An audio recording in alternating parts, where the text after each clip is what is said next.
കരങ്ങൾ ഉയർത്തി കർത്താവിനെ ഒന്ന് മഹത്വപ്പെടുത്താം. അനുഗ്രഹിക്കപ്പെട്ട രാത്രിക്കായിട്ട് കർത്താവിന് മഹത്വം.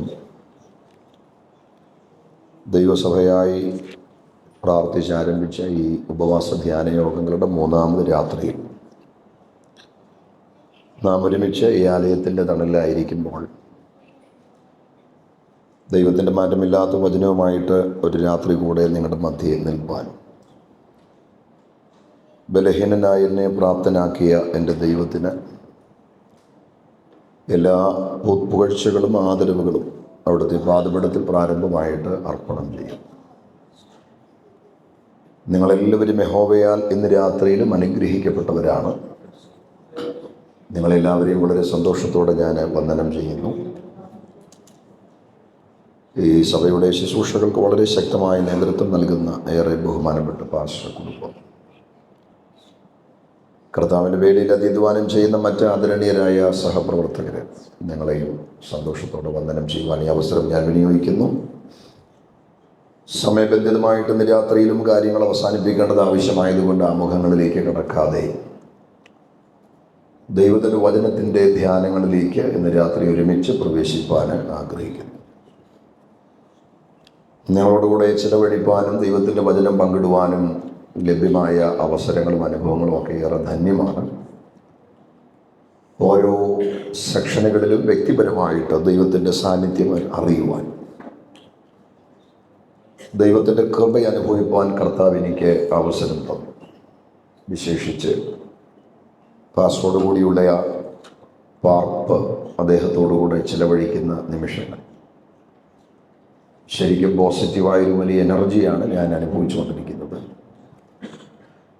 ദൈവം തനിക്ക് നൽകിയ ദർശനം, ഭാഷണം, പരിജ്ഞാനം, ആത്മഭാരം എല്ലാറ്റിനുമായിട്ട് ദൈവത്തിന് സ്തോത്രം. ദിവസങ്ങൾ വേഗം പോവുകയാണ്, കാലം വേഗം പോവുകയാണ്. നാമമാത്രമായ ദിവസങ്ങൾ കൂടെ പിന്നിടുമ്പോൾ 2025 എന്ന ചരിത്ര വർഷം ഒരിക്കലും നമുക്ക് മറക്കാൻ കഴിയാത്ത ഒരുപാട് സ്മരണകൾ അവശേഷിപ്പിച്ച് ചരിത്രത്തിലേക്ക് ഉൾവലിയുകയാണ്. ഒരു പുതിയ വർഷം നമ്മെ കാത്തിരിക്കുകയാണ്. വരുന്ന വർഷത്തിൽ എന്ത് സംഭവിക്കുമെന്ന് ആർക്കും നിശ്ചയമില്ല. ഓരോ ദിവസങ്ങൾ നമ്മെ വിട്ടുപോകും തോറും, ഓരോ വർഷം നമ്മെ വിട്ടുപോകും തോറും നമ്മുടെ പ്രത്യാശ വർദ്ധിക്കണം. ഈ വർഷങ്ങൾ ചരിത്രത്തിലേക്ക് ഉൾവലിയുമ്പോൾ, ഓരോ വർഷവും നമ്മെ വിട്ടു പോകുമ്പോൾ എൻ്റെ മനസ്സിൽ വരുന്നൊരു പാട്ട്, ഇന്നലേക്കാൾ ഇന്നു ഞാൻ പ്രിയ നാടിനോട്.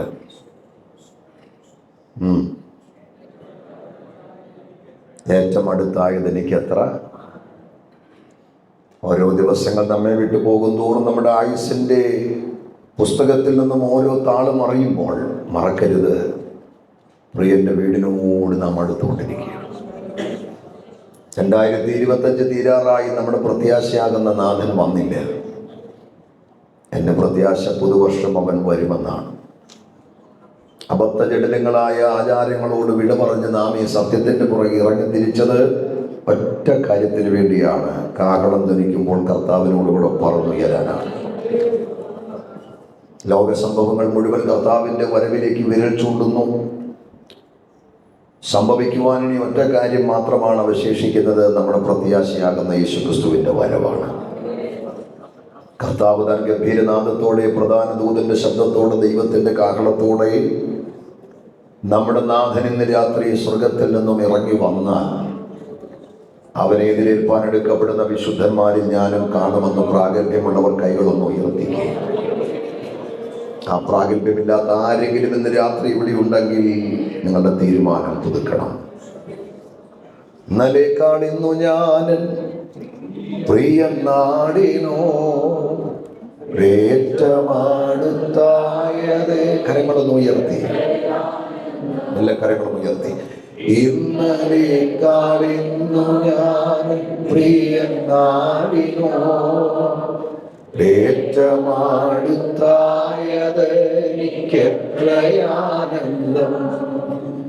എൻ്റെ പ്രിയനെ ഒന്നു കാണുവാൻ, എൻ്റെ പ്രിയനെ ഒന്നു കാണുവാൻ വാഴും ഞാൻ എൻ്റെ രക്ഷിതാവിൻ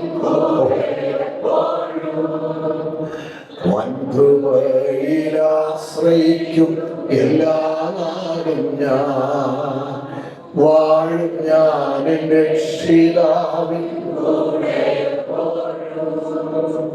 തൻ കൃപയിലാശ്രയിക്കും എൻ രക്ഷിതാവേ നിൻ വരവു കാത്തു കാത്തു ഞാൻ. ഈ ദുഷ്ടലോക കഷ്ടതകൾ എത്ര ഏൽക്കണം. എൻ രക്ഷിതാവേ നിൻ വരവു കാത്തു കാത്തു ഞാൻ. ഈ ദുഷ്ടലോക കഷ്ടതകൾ നിന്നെ കാണുമ്പോൾ എന്തൊക്കെ തീർന്നു പോ. നിന്നെ കാണുമ്പോൾ എന്തൊക്കെ തീർന്നു പോ. ഓ ഞാൻ രക്ഷിതാവിൻ പ്രത്യാശയോടെ വൻകൃപയിലാശ്രയിക്കും എല്ലാ നാളും ഞാൻ. ഓ ഞാൻ രക്ഷിതാവിൻ ആദൻ കൃപയിൽ. പിതാവേ, ഞങ്ങൾ ഒരുമിച്ച് അവിടുത്തെ പാദപീഠം അണയുന്നു. അവർ തൃക്കാൽക്കൽ നിന്നും തിരുവചനങ്ങളെ പ്രാപിച്ചു നിങ്ങൾ വായിക്കുന്നു. ഞങ്ങൾ അല്പനിമിഷം നിന്റെ വചനം ധ്യാനിപ്പാൻ ആഗ്രഹിക്കുന്നു. വചനത്തിൻ്റെ പൊരുൾ ഞങ്ങൾക്ക് തിരിച്ചു തരുവാൻ പ്രിയ പരിശുദ്ധാത്മാവിന്റെ രാത്രിയിലും പരിമിതികൾ ഓർക്കാതെ തുടർന്നിൽക്കണമേ. ഞങ്ങൾക്ക് വചനത്തെ വാഴ്ത്തി വിശുദ്ധീകരിച്ച് ജീവന്റെ അപ്പമായിട്ട് നൽകണം. തൃപ്തരാക്കി ഞങ്ങളെ മടക്കി അയക്കണം. യേശുവിൻ നാമത്തിൽ തന്നെ കൈകൾ ഉയർത്തി ഹല്ലേലൂയ പറഞ്ഞാൽ. മത്തായിയുടെ സുവിശേഷമാണ് ഇന്ന് രാത്രി നമ്മൾ ധ്യാനിക്കുന്നത്. 17-ാം അധ്യായത്തിൻ്റെ 1 മുതൽ 8 വരെയുള്ള വാക്യങ്ങൾ നമ്മൾക്ക് ഒരുമിച്ച് വായിക്കാം. ഞാൻ വായിക്കുമ്പോൾ എന്നോട് ചേർന്ന് നിങ്ങൾ വായിക്കണം. ബൈബിൾ കൊണ്ട് നമുക്ക് എല്ലാവരും ബൈബിൾ എടുക്കാം. മത്തായിയുടെ സുവിശേഷം 17-ാം അധ്യായത്തിൻ്റെ 1 മുതൽ 8 വരെയുള്ള വാക്യങ്ങൾ ഞാൻ വായിക്കുമ്പോൾ എന്നോട് ചേർന്ന് ശബ്ദമുയർത്തി വായിക്കണം. ഒന്നിച്ച് വായിച്ച് ദൈവത്തെ മഹത്വപ്പെടുത്തിയിട്ട് ആ വാക്യത്തെ വേഗം ധ്യാനിച്ച് നമുക്ക് ആരാധിക്കണം. 6 ദിവസം കഴിഞ്ഞ ശേഷം യേശു പത്രോസിനെയും യാക്കോബിനെയും അവൻ്റെ സഹോദരനായ യോഹന്നാനെയും കൂട്ടി തനിച്ച് ഒരു ഉയർന്ന മലയിലേക്ക് കൊണ്ടുപോയി. അവരുടെ മുമ്പാകെ രൂപാന്തരപ്പെട്ടു. അവൻ്റെ മുഖം സൂര്യനെ പോലെ ശോഭിച്ചു. അവൻ്റെ വസ്ത്രം വെളിച്ചം പോലെ വെള്ളയായി തീർന്നു. മോശയും ഏലിയാവും അവനോട് സംഭാഷിക്കുന്നതായി അവർ കണ്ടു. അപ്പോൾ പത്രോസ് യേശുവിനോട്, കർത്താവേ, നാം എവിടെ ഇരിക്കുന്നത് നന്ന്. നിനക്ക് സമ്മതമെങ്കിൽ ഞാനിവിടെ 3 കുടിൽ ഉണ്ടാക്കാം. ഒന്ന് നിനക്ക്, ഒന്ന് മോശയ്ക്ക്, ഒന്ന് ഏലിയാവിനെന്ന് പറഞ്ഞു. അവൻ പറയുമ്പോൾ തന്നെ പ്രകാശമുള്ളൊരു മേഘം അവരുടെ മേൽ നിഴലിട്ടു. മേഘത്തിൽ നിന്നും, ഇവൻ എൻ്റെ പ്രിയപുത്രൻ, ഇവന് ഞാൻ പ്രസാദിച്ചിരിക്കുന്നു, ഇവന് ചെവി കൊടുപ്പീൻ എന്നൊരു ശബ്ദവും ഉണ്ടായി. ശിഷ്യന്മാരെന്ന് കേട്ടിട്ട് ഏറ്റവും ഭയപ്പെട്ട് കമണ വീണു. യേശു അടുത്തിയെന്ന് അവരെ തൊട്ടു. എഴുന്നേൽപ്പിൻ, ഭയപ്പെടേണ്ട എന്ന് പറഞ്ഞു. അവർ തലപൊക്കി യേശുവിനെ മാത്രമല്ലാതെ, ആ ഭാഗം എല്ലാവരും ചേർന്ന് വായിച്ച് 8-ാമത്തെ വാക്യം, അവർ തലപൊക്കിയപ്പോൾ യേശുവിനെ മാത്രമല്ലാതെ വേറെ ആരെയും കണ്ടില്ല. നല്ല വചനത്തിനായിട്ട് ദൈവത്തിന് സ്തോത്രം ചെയ്യുന്നു. വളരെ പരിചിതമായ വേദഭാഗമാണ് ഇന്ന് രാത്രിയിലെ ധ്യാനത്തിന് ആധാരമായിട്ട് നമ്മൾ ഒരുമിച്ച് വായിച്ചത്. ഈ വാക്യം നിങ്ങൾക്ക് പരിചിതമാണെന്ന് എനിക്കറിയാം. എൻ്റെ സഹപ്രവർത്തകർക്ക് ഈ വാക്യം ഏറെ സുപരിചിതമാണെന്ന് എനിക്ക് ബോധ്യമുണ്ട്. എന്നെ സംബന്ധിച്ച് ഈ വചനം ഒരു പുതിയ വചനമല്ല. ഇതിലെ സന്ദേശം പുതിയ സന്ദേശമല്ല. ദൈവവചന പ്രഭാഷണത്തിന് ലഭിക്കുന്ന ഇടങ്ങളിൽ സാധാരണ ഒരു നിയോഗത്തോടെ കൈകാര്യം ചെയ്യാറുള്ള ഒരു വാക്യമാണ് ഇന്ന് രാത്രിയിൽ നമ്മൾ ഒരുമിച്ച് വായിച്ചത്. നമ്മുടെ കർത്താവായ യേശുക്രിസ്തുവിൻ്റെ പരസ്യ ശുശ്രൂഷ കാലഘട്ടത്തിൽ സംഭവിച്ച വ്യത്യസ്തമായ ഒരു ഭയങ്കര സംഭവ ചരിത്രമാണ് നമ്മൾ ഒരുമിച്ച് വായിച്ചത്. കുറേ വർഷങ്ങൾക്കപ്പുറത്ത് ഞാനൊരു യാത്രയിലാണ് ഈ വേദഭാഗങ്ങൾ ദൈവാത്മാവ് എനിക്ക് പ്രകാശിപ്പിക്കുന്നത്. പിന്നീട് സമയം കണ്ടെത്തി പലപ്പോഴായിട്ട് ഈ വാക്യത്തെ പഠനങ്ങൾക്കായിട്ട്, ധ്യാനങ്ങൾക്കായിട്ട്, പ്രാർത്ഥനകൾക്കായിട്ട് ദൈവസന്നിധിയിൽ സമർപ്പിച്ചപ്പോൾ ഈ വാക്യത്തിലെ നിരന്തര ധ്യാനങ്ങളിലൂടെ ദൈവാത്മാവിന്റെ ഹൃദയത്തിൽ പാകി കളിപ്പിച്ച സന്ദേശം 5-ാമത് വചനമാണ്. 5-ാമത്തെ വചനത്തിലാണ്, ഇവൻ എൻ്റെ പ്രിയപുത്രൻ, ഇവങ്കൽ ഞാൻ പ്രസാദിച്ചിരിക്കുന്നു, ഇവനെ ചെവി കൊടുപ്പി. അപ്പൊ 8 വാക്യത്തിലെ ധ്യാനങ്ങളിലൂടെ ദൈവാത്മാവിന്റെ ഹൃദയത്തിൽ പ്രകാശിപ്പിച്ച സന്ദേശം യേശുവിന് ചെവി കൊടുപ്പീൻ എന്ന സന്ദേശമാണ്. ഇപ്പോൾ ഈ 7 ദിവസത്തെ ആത്മതപന യോഗങ്ങളുടെ 3-ാമത്തെ രാത്രിയിൽ ഞാൻ എൻ്റെ സന്ദേശത്തിന് ഒരു തലക്കെട്ട് കൊടുക്കട്ടെ: കർത്താവിന് ചെവി കൊടുപ്പി. കർത്താവിന് ചെവി കൊടുപ്പി. ഇത് 4 ചുവരിനകത്ത് നടക്കുന്ന ഒരു ഉണർവ്യോഗമായതുകൊണ്ട് ഇതിനകത്ത് തന്നെ കേൾക്കുന്ന 100% കൃപ പ്രാപിച്ച ദൈവമക്കളായതുകൊണ്ട് 5-ാമത്തെ വാക്യം മാത്രം വായിച്ച സന്ദേശം ഞാൻ പൊതുവൽക്കരിക്കുന്നില്ല, സാർവത്രികമാക്കുന്നില്ല. മുകളിലോട്ടുള്ള 4 വാക്യങ്ങൾ ഇന്ന് രാത്രി ധ്യാനങ്ങൾക്ക് നമ്മൾ വിധേയമാക്കുകയാണ്. 1, 2, 3, 4 വേദഭാഗങ്ങളൊക്കെ വായിച്ച് അതിലെ വിഷയങ്ങൾ, ചിന്തകൾ നാം ധ്യാനിച്ച് ഇന്ന് രാത്രി നമ്മൾ അവസാനിപ്പിക്കുന്നത് കർത്താവിന് ചെവി കൊടുപ്പീൻ എന്ന ഗൗരവമായ സന്ദേശത്തിലായിരിക്കും. എന്തുകൊണ്ട് കർത്താവിന് ചെവി കൊടുക്കണം? കർത്താവിന് ചെവി കൊടുക്കേണ്ടതിൻ്റെ പിന്നിലെ ആവശ്യകത എന്താണ്? എൻ്റെ സന്ദേശത്തിൻ്റെ സമാപന നിമിഷം അത് നമുക്ക് ഓർക്കാം. ഞാൻ പറഞ്ഞല്ലോ, നമ്മുടെ കർത്താവായ യേശുക്രിസ്തുവിൻ്റെ പരസ്യ ശുശ്രൂഷ കാലത്ത് സംഭവിച്ച വളരെ വ്യത്യസ്തവും ഭയങ്കരവുമായ ഒരു സംഭവ ചരിത്രമാണ് നമ്മൾ വായിച്ചത്. 17-ാമത്തെ അധ്യായത്തിൻ്റെ പ്രാരംഭ വാക്യത്തിൽ നമ്മൾ വായിച്ചത്, 6 ദിവസം കഴിഞ്ഞ ശേഷം യേശു പത്രോസിനെയും യാക്കോബിനെയും അവന്റെ സഹോദരനായ യോഹന്നാനെയും കൂട്ടി തനിച്ച് എവിടേക്ക് പോയി? ഒരു ഉയർന്ന മലയിലേക്ക് പോയി. ഈ മലയ്ക്ക് 2 പേരാണുള്ളത്. ഒന്ന് മർജൂബ മല, മറ്റൊന്ന് താബോർ മല. ഇത് രണ്ടും ഒന്ന് തന്നെയാണ്. ഭൂമിശാസ്ത്രപരമായി കനാന്റെ ഹൃദയഭാഗത്തായിരിക്കാം ഒരു പക്ഷേ ഈ മല സ്ഥിതി ചെയ്യുന്നത്. ചരിത്രപ്രസിദ്ധമായ ഒരു വമ്പൻ സംഭവത്തിന് സാക്ഷ്യം വഹിക്കാൻ ആരും ഇന്നുവരെ കണ്ടിട്ടില്ലാത്ത, കേട്ടിട്ടില്ലാത്ത, മനസ്സിലാക്കിയിട്ടില്ലാത്ത ഒരു പടുകൂറ്റൻ സംഭവത്തിന് സാക്ഷ്യം വഹിക്കാൻ 12 ശിഷ്യന്മാരുള്ളടത്ത് ആരെയൊക്കെ വിളിച്ചോണ്ടാ പോയത്? പത്രോസ്, യാക്കോബ്, യോഹന്നാൻ. നമ്മൾ സുവിശേഷങ്ങൾ വായിക്കുമ്പോൾ ഇതിന് തുല്യമായ പല പ്രധാനപ്പെട്ട സംഭവങ്ങൾ നടന്നപ്പോഴും അവയ്ക്കും സാക്ഷ്യം വഹിക്കാൻ കർത്താവ് കൂടെ കൊണ്ടുപോയത് ആരെയാണ്? പത്രോസ്, യാക്കോബ്, യോഹന്നാൻ. 1-2 തെളിവ് ഞാൻ പറയാം. യായിറോസ് എന്ന് പറയുന്ന പള്ളിപ്രമാണിയായ ഒരു മനുഷ്യനുണ്ട്. അയാൾക്ക് 12 വയസ്സുള്ള ഒരു കൊച്ചു മകളുണ്ട്. അത് പെട്ടെന്ന് മരിച്ചുപോയി. യായിറോസിന്റെ മരിച്ചുപോയ 12 വയസ്സുള്ള മകളെ മരണത്തിൽ നിന്നും ഉയർപ്പിക്കുന്ന വലിയ രംഗത്തിന് സാക്ഷ്യം വഹിക്കാൻ യേശു കൂടെ കൊണ്ടുപോയത് ആരെയാ? പത്രോസ്, യാക്കോബ്, യോഹന്നാൻ. ഒരു തെളിവ് തരാം. മാനവരാശിയുടെ പാപത്തിന്റെ പരിഹാരത്തിന് വേണ്ടി നമ്മുടെ കർത്താവ് ക്രൂശിൽ മരിക്കുന്നതിന് മുമ്പ് ഒലിവിൻ മലയിലെ ഗെത്സമന തോട്ടത്തിൽ അവിടുന്ന് പ്രാർത്ഥനയ്ക്കായി പോയി. ആ പ്രാർത്ഥനാ വേളയിലും യേശു കൂടെ കൊണ്ടുപോയത് ആരെയാ? പത്രോസ്, യാക്കോബ്, യോഹന്നാൻ. മരുഭൂമലയിൽ അരങ്ങേറിയ ചരിത്ര പ്രസിദ്ധമായ വമ്പൻ സംഭവത്തിനും സാക്ഷ്യം വഹിക്കാൻ യേശു കൂടെ കൊണ്ടുപോയത് ആരെയാ? പത്രോസ്, യാക്കോബ്, യോഹന്നാൻ. അപ്പൊ സുവിശേഷത്തിലെ പല പ്രധാനപ്പെട്ട സംഭവങ്ങൾ നടക്കുമ്പോഴും അവയ്ക്കൊക്കെ സാക്ഷ്യം വഹിക്കാൻ കർത്താവ് കൂടെ കൊണ്ടുപോയത് ഈ 3 പേരെ തന്നെയാണ്. ഇത് വായിച്ചിട്ടാണ് കുറെ നാൾ മുമ്പ് ഒരു ചെറുപ്പക്കാരൻ എന്നോട് ചോദിച്ചത്, പാസ്റ്റർ, യേശുവിന് മുഖപക്ഷമുണ്ടോ? അപ്രതീക്ഷിതമായി ചോദിച്ച ചോദ്യം ഇരുട്ടത്തൻ്റെ തലക്ക് കിട്ടിയ അടി പോലായി. ഞാൻ ചോദിച്ചു, ഇയാളുടെ ചോദ്യത്തിൻ്റെ ഉദ്ദേശം എന്താ? മറുപടി പറ, യേശുവിന് മുഖപക്ഷമുണ്ടോ? ഞാൻ പറഞ്ഞു, ചോദ്യത്തിൻ്റെ ഉദ്ദേശം വ്യക്തമാക്കുക. അപ്പൊ എന്നോട് ചോദിച്ചു, യേശുവിന് എത്ര ശിഷ്യന്മാരുണ്ട്? ഞാൻ പറഞ്ഞു, എൻ്റെ അറിവിൽ 12 പേരുണ്ടോ? ഉണ്ട്. അതിൽ 12 ശിഷ്യന്മാർ യേശുവിനോടത്ത് 9 പേരെ മാറ്റി നിർത്തിയിട്ട് ഇത്തരത്തിലുള്ള പല പ്രധാനപ്പെട്ട സംഭവങ്ങൾ നടക്കുമ്പോൾ അവയ്ക്ക് സാക്ഷ്യം വഹിക്കാൻ എന്തുകൊണ്ട് യേശു ഈ 3 പേരെ മാത്രം കൊണ്ടുപോയി? അപ്പൊ അവന് മുഖപക്ഷമില്ലേ? ഞാൻ ആ ചോദ്യത്തിന് മുമ്പിൽ വട്ടം കറങ്ങി. ദൈവം എന്നെ അവിടുന്ന് രക്ഷിച്ചതും ദൈവത്തിനോടുള്ള കൃപയാണ്.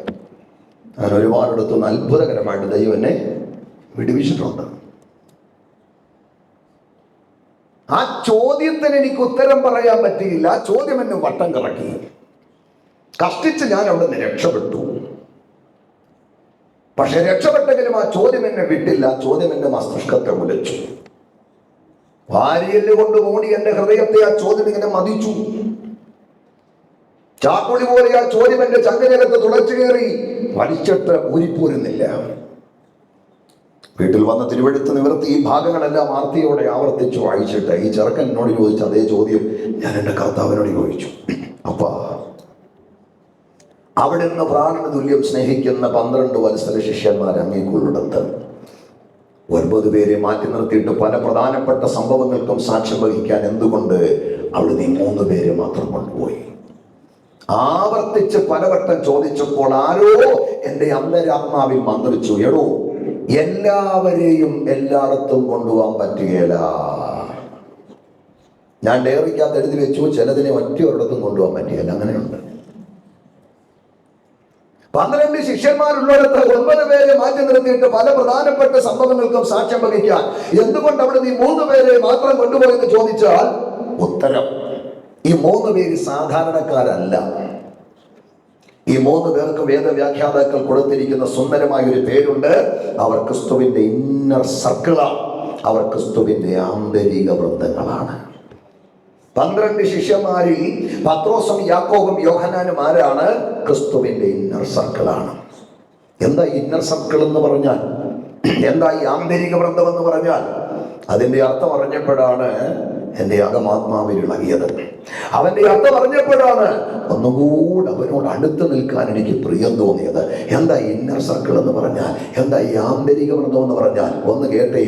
മറ്റുള്ള ആരും ഇതുവരെ കണ്ടിട്ടില്ലാത്ത പോലെ യേശുവിനെ കാണാൻ, മറ്റുള്ള ആരും ഇതുവരെ കേട്ടിട്ടില്ലാത്ത പോലെ യേശുവിനെ കേൾക്കാൻ, മറ്റുള്ള ആരും ഇതുവരെ അനുഭവിച്ചിട്ടില്ലാത്ത പോലെ യേശുവിനെ അനുഭവിക്കാൻ, മറ്റുള്ള ആരും പോയിട്ടില്ലാത്തൊരു പുത്ത സ്ഥലത്തേക്ക് ഒരിക്കൽ യേശുവിന്റെ കരം പിടിച്ചവന്റെ കാലടികൾ പിൻപറ്റി പോകാൻ അവൻ മാറ്റിവെച്ചിരിക്കുന്നവരെ വിളിക്കുന്ന പേരാണ് ആന്തരിക വൃന്ദം.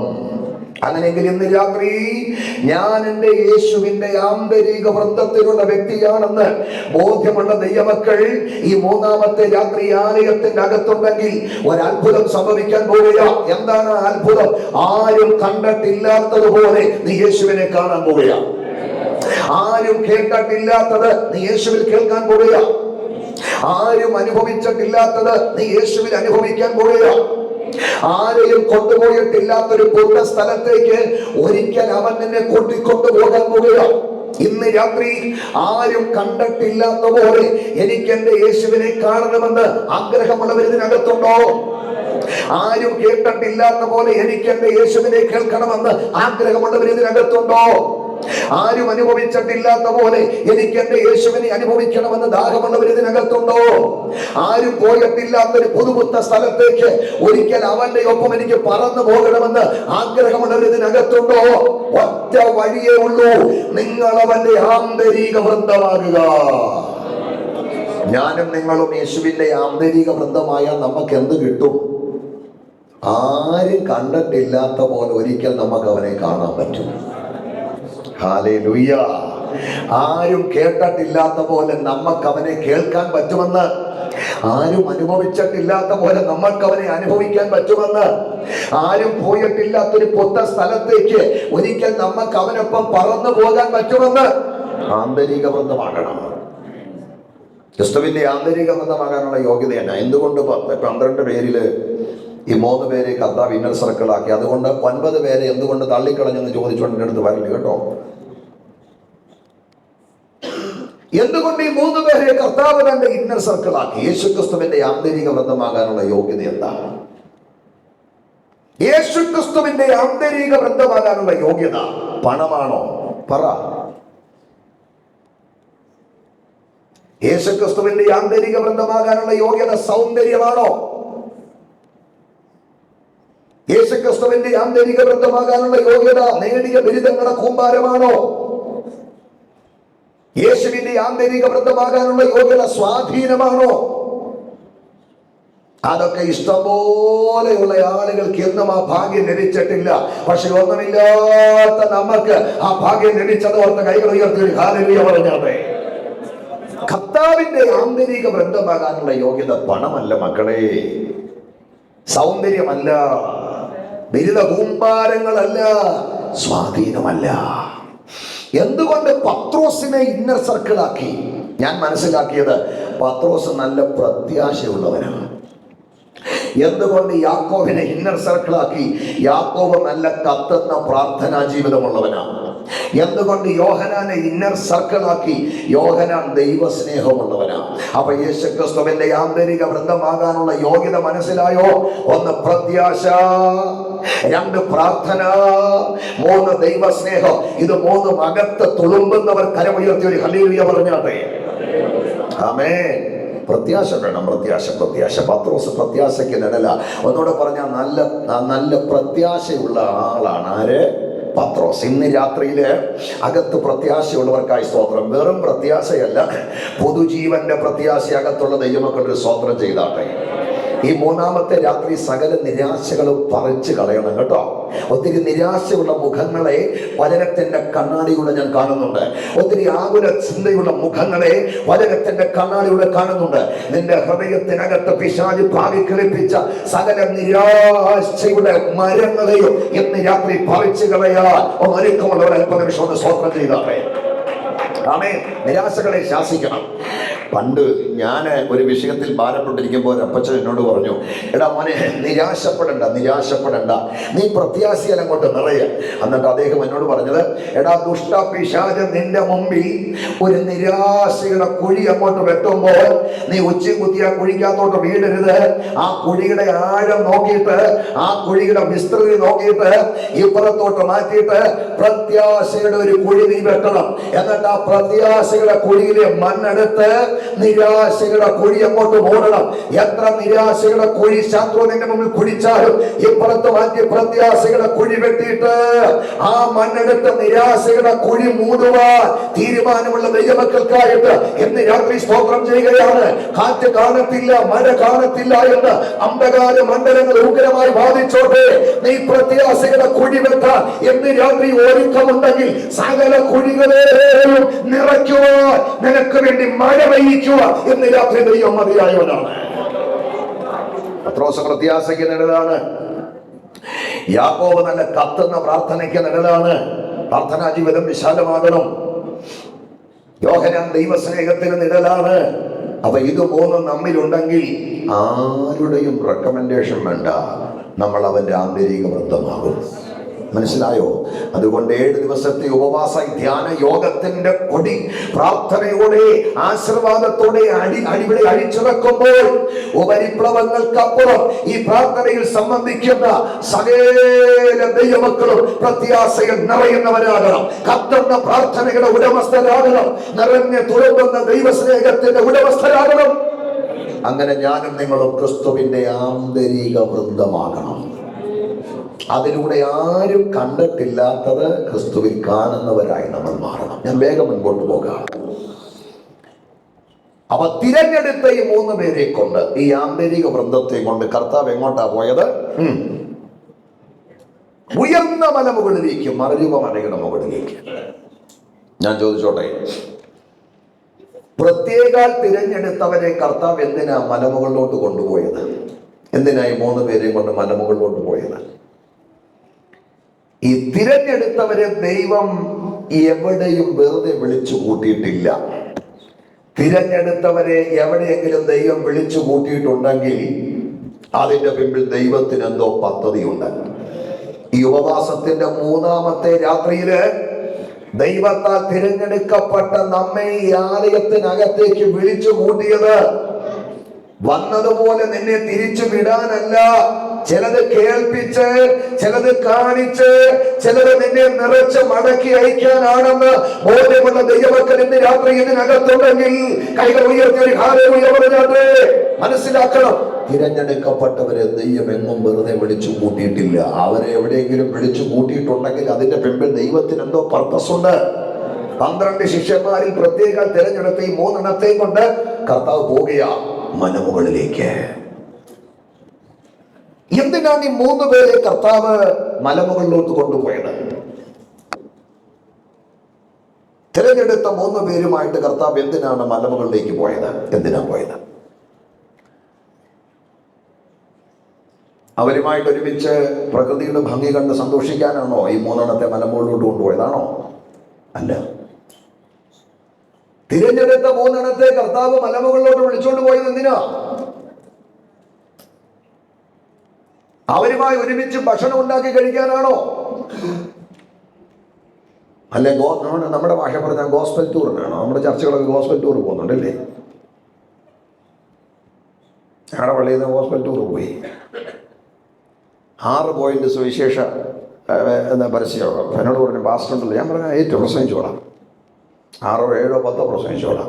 7 പോയിന്റ് കണ്ടു, എല്ലായിടത്തും 15 മിനിറ്റ് മെസ്സേജ്, ബാക്കി ടൈം ഗോസ്പൽ ടൂർ.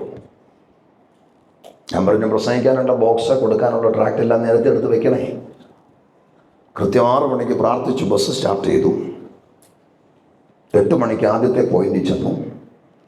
ഞാൻ പ്രസംഗിക്കാൻ തയ്യാറായി നിൽക്കുമ്പോൾ ബോക്സ് എടുത്തില്ല, ട്രാക്റ്റും എടുത്തില്ല. ഇഡലി സാമ്പാറും ആദ്യം വണ്ടിക്കകത്ത് കയറ്റി വെച്ചു. അവരും ഏത്തപ്പഴവും ഉച്ചയ്ക്ക് കഴിക്കാനുള്ള ശാപ്പാടെല്ലാം വണ്ടിക്കകത്ത് ഫില്ല് ചെയ്തു. ബോക്സ് എടുക്കാൻ, ട്രാക്റ്റ് എടുക്കാൻ, പിന്നെ ഉള്ള ഏത്തപ്പഴം നിന്ന് ബിരിയാണി നിന്ന് അതെല്ലാം കറങ്ങി നടന്നിട്ട് വന്ന് അല്ലാതെ ഇപ്പം എന്തു ചെയ്യാനാ? തിരഞ്ഞെടുത്ത 3 കർത്താവ് തന്നോടുകൂടെ മലമുകളിൽ കൊണ്ടുപോയത് ഗോസ്പൽ ടൂറിനല്ല, പ്രകൃതിയുടെ രമണീയത കണ്ട് ആസ്വദിക്കാനല്ല, ഒരുമിച്ച് ഭക്ഷണം ഉണ്ടാക്കി ആസ്വദിച്ച് കഴിക്കാനല്ല, കുറെ മണിക്കൂർ വെറുതെ സംസാരിച്ച് സമയം കളയാനല്ല. തിരഞ്ഞെടുത്ത 3 തന്നോടുകൂടെ മറുരൂപമലയുടെ മുകളിലോട്ട് കൊണ്ടുപോയത് എന്തിനാ? 2-ാം വാക്യത്തിൽ മറുപടി ഉണ്ട്. അവരുടെ മുൻപാകെ അവൻ രൂപാന്തരപ്പെട്ടു. കൈ ഉയർത്തി ഒരു നല്ല ആരോഗ്യമുള്ള ഹല്ലേലൂയ പറഞ്ഞാട്ടെ. ഇതാണ് ആരോഗ്യമുള്ള ഹല്ലേലൂയ. അത്ര ഒപ്പിച്ചല്ലോ, ഞാൻ കൃതാർത്ഥനായി. തിരഞ്ഞെടുത്ത 3 കർത്താവ് മലമുകളിലോട്ട് കൊണ്ടുപോയത് അവരുടെ മുൻപാകെ രൂപാന്തരപ്പെടാനാണ്. തിരുവഴുത്തിന്റെ ഭാഷയിൽ പറഞ്ഞാൽ പുനരാഗമനത്തിന്റെ നിഴലായ രൂപാന്തരത്തിന് സാക്ഷ്യം വഹിക്കാനാണ് തിരഞ്ഞെടുത്ത 3 കർത്താവ് മലമുകളിലോട്ട് കൊണ്ടുപോയത്. മനസ്സിലായോ? അപ്പൊ 12 ശിഷ്യന്മാരുള്ളിടത്ത് യേശു തേജസ്കരിക്കപ്പെട്ട് നിൽക്കുന്നത് കാണാൻ, ഒന്നുകൂടെ തെളിച്ചു പറഞ്ഞാൽ 12 ശിഷ്യന്മാരുള്ളിടത്ത് പുനരാഗമനത്തിന്റെ നിഴലായി മറുരൂപമലയുടെ മുകളിൽ കർത്താവ് രൂപാന്തരപ്പെട്ട് നിൽക്കുന്നത് കാണാൻ എത്ര പേർക്ക് ഭാഗ്യമുണ്ടായത്? ഓർക്കൊന്ന് പറഞ്ഞേ. 3 പേർക്ക്. രാത്രി കൃപ പ്രാപിച്ച ദൈവമക്കൾ നെഞ്ചും കൂടി കൈവച്ച് പ്രാർത്ഥിച്ചോണം. അപ്പാ, നിന്നെ അറിഞ്ഞതിലൂടെ സൗഖ്യം പ്രാപിച്ചവരുടെ നിരയിൽ ഞാൻ ഇല്ലേലും, നിന്നെ അറിഞ്ഞതിലൂടെ സമ്പത്ത് ലഭിച്ചവരുടെ നിരയിൽ ഞാൻ ഇല്ലേലും, നിന്നെ അറിഞ്ഞതിലൂടെ ഭൗതിക നേട്ടങ്ങൾ കൊയ്തു കൂട്ടിയവരുടെ നിരയിൽ ഞാൻ ഇല്ലേലും എനിക്ക് പരിഭവമില്ല. തേജസ്സോടെ നിന്നെ കാണുന്ന ഒരുപിടി വിശുദ്ധന്മാരിൽ ഒരാളായി എന്നെയും മാറ്റണമെന്ന് ആഗ്രഹിക്കുന്ന ദൈവമക്കൾ ഇന്ന് രാത്രി ആത്മാർത്ഥമായി ഇതിനകത്തുണ്ടെങ്കിൽ കരമടിച്ച് അമ്മാവിനെന്ന് വിലപ്പെട്ടാമേ. ശക്തിയോടെ കരമടിച്ച് നിന്നെ അറിഞ്ഞതിലൂടെ സമ്പത്ത് ലഭിച്ചില്ലേലും, നിന്നെ അറിഞ്ഞതിലൂടെ സൗഖ്യം ലഭിച്ചില്ലേലും, നിന്നെ അറിഞ്ഞതിലൂടെ പദവി ലഭിച്ചില്ലേലും, നിന്നെ അറിഞ്ഞതിലൂടെ ഭൗതിക നേട്ടം ലഭിച്ചില്ലെങ്കിലും എനിക്ക് പരിഭവമില്ല. ശക്തമായി ദൈവത്തെ ഒന്ന് ആരാധിച്ചേ. മഹത്വത്തോടെ മഹത്വത്തോടെ മഹത്വത്തോടെ തേജസ്സോടെ തേജസ്സോടെ തേജസ്സോടെ നിന്നെ കാണുന്ന ഒരുപിടി വിശുദ്ധന്മാരിൽ ഒരാളായി എന്നെയും മാറ്റണമെന്ന് ഹൃദയംഗമായി ആഗ്രഹിക്കുന്ന ദൈവമക്കൾ ഏൽപ്പിച്ചു കൊടുത്ത് ആത്മാവിൽ നിന്ന് ബലപ്പെട്ടേ. എനിക്ക് വേണ്ടി ഉടയപ്പെട്ടവനെ, എനിക്ക് വേണ്ടി തകർക്കപ്പെട്ടവനെ, എനിക്ക് വേണ്ടി നുറങ്ങപ്പെട്ടവനെ, എനിക്ക് വേണ്ടി മുറിവേറ്റവനെ, എനിക്ക് വേണ്ടി പ്രാണൻ മറുപടിയായി കൊടുത്തവനെ തേജസ്സോടെ തേജസ്സോടെ തേജസ്സോടെ എനിക്ക് കാണണം. അതാണ് എന്റെ ലക്ഷ്യമെന്ന്, അതാണ് എന്റെ വാഞ്ചയെന്ന് ആഗ്രഹിക്കുന്ന ദൈവമക്കൾക്കായി സ്വന്തം.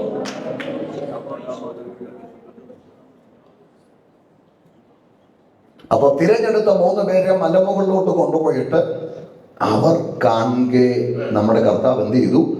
രൂപാന്തരപ്പെട്ടു. രൂപാന്തരപ്പെട്ടു എന്ന് പറഞ്ഞേ. നല്ല പദമല്ലേ രൂപാന്തരപ്പെട്ടു? നല്ല പദമല്ലേ? സ്വർഗത്തിപ്പാൻ തടസ്സമൊന്നുമല്ല വാക്ക്. ഉറക്കിയെന്ന് പറഞ്ഞേ. ഞാൻ അവർക്കാങ്കെ എന്ന് പറയാം, നിങ്ങൾ രൂപാന്തരപ്പെട്ടു എന്ന് പറഞ്ഞു. അവർക്കാങ്കെ എന്നോടെ, അവർക്കാങ്കെ.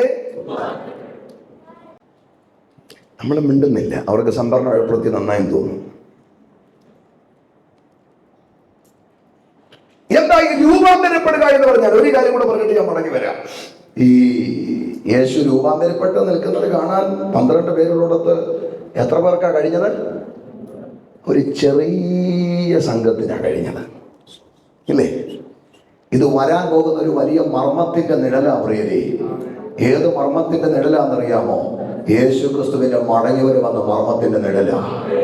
12 പേരുള്ളിടത്ത് തേജസ്കരിക്കപ്പെട്ട് നിൽക്കുന്നത് കാണാൻ കേവലം 3 പേർക്കേ ഭാഗ്യം ലഭിച്ചുള്ളൂവെങ്കിൽ, വലിയൊരു കൂട്ടത്തിന് ഭാഗ്യം ലഭിച്ചില്ല എങ്കിൽ, യേശുവിന്റെ വരവിലും ഇത് തന്നെയാ സംഭവിക്കാൻ പോകുന്നത്.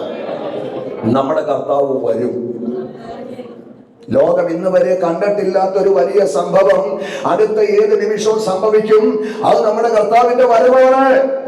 കർത്താവ് ഗംഭീരനാദത്തോടെ, പ്രധാന ദൂതന്റെ ശബ്ദത്തോടെ, ദൈവത്തിന്റെ കാഹളത്തോടെ സ്വർഗത്തിൽ നിന്ന് ഇറങ്ങി വരും. ആ വരുന്ന കാഴ്ച കാണാൻ എല്ലാവരും ഉണ്ടാകുകയല്ലെന്ന്. കൈകൊട്ടിയവരുണ്ട്, പാടിയവരുണ്ട്, അപ്പം തിന്നവരുണ്ട്, സൗഖ്യം അനുഭവിച്ചവരുണ്ട്, വിടുതൽ പ്രാപിച്ചവരുണ്ട്. നാദാ റബൂനി, കർത്താവേ, യജമാനനെ, ഗുരുവേ എന്നൊക്കെ വിളിച്ച് തൊട്ട് മുട്ടി ഉരുമി നടന്നവരുണ്ട്. ഒക്കെ ശരിയാ. പക്ഷേ അവൻ വരുന്ന വരവ് കാണാൻ എല്ലാവരും ഉണ്ടായിരിക്കത്തില്ല. അന്നൊരു വചനം നിവർത്തിയാകും. ആ നിവർത്തിയാകാൻ പോകുന്ന പ്രവചന വചനം ഏതാണെന്നറിയാമോ? അന്ന് മുൻപന്മാർ പലരും പിൻപന്മാരാകും. അന്ന് പിൻപന്മാർ പലരും മുൻപന്മാരാകും. എത്ര ദൈവജനത്തിന്റെ അകത്തിൽ നിന്ന് രാത്രി പ്രത്യാശയുണ്ട്. ആരൊക്കെ അവൻ വരുന്നത് കണ്ടില്ലെങ്കിലും, ആരൊക്കെ അവന്റെ കാഹളം കേട്ടില്ലെങ്കിലും, ആരൊക്കെ അവനോടുകൂടെ പറന്നു പോയില്ലെങ്കിലും, അവൻ വരുന്നത് ഞാൻ കാണും, അവന്റെ കാഹളം ഞാൻ കേൾക്കും, ഞാൻ അവനോടുകൂടെ പറന്നു പോകുമെന്ന് അകലാരിൽ ഉറച്ച പ്രാഗൽഭ്യമുള്ള ദൈവമക്കൾ ഇന്ന് രാത്രി ആലയത്തിന്റെ അകത്തുണ്ടെങ്കിലും മൗനമായിരിക്കാതെ പ്രത്യാശയോടെ ആ കരങ്ങൾ അടിച്ച് ആത്മാവിനെ ബലപ്പെട്ടാട്ടെ. ശക്തിയോടെ ഏറ്റവും പിന്നിലായിരിക്കും, ഏറ്റവും മുമ്പിലായിരിക്കുന്നവർ, നിങ്ങളുടെ പ്രത്യാശ അകത്ത് കത്തുന്ന മുഴുവൻ ദൈവമക്കളും സന്തോഷത്തോടെ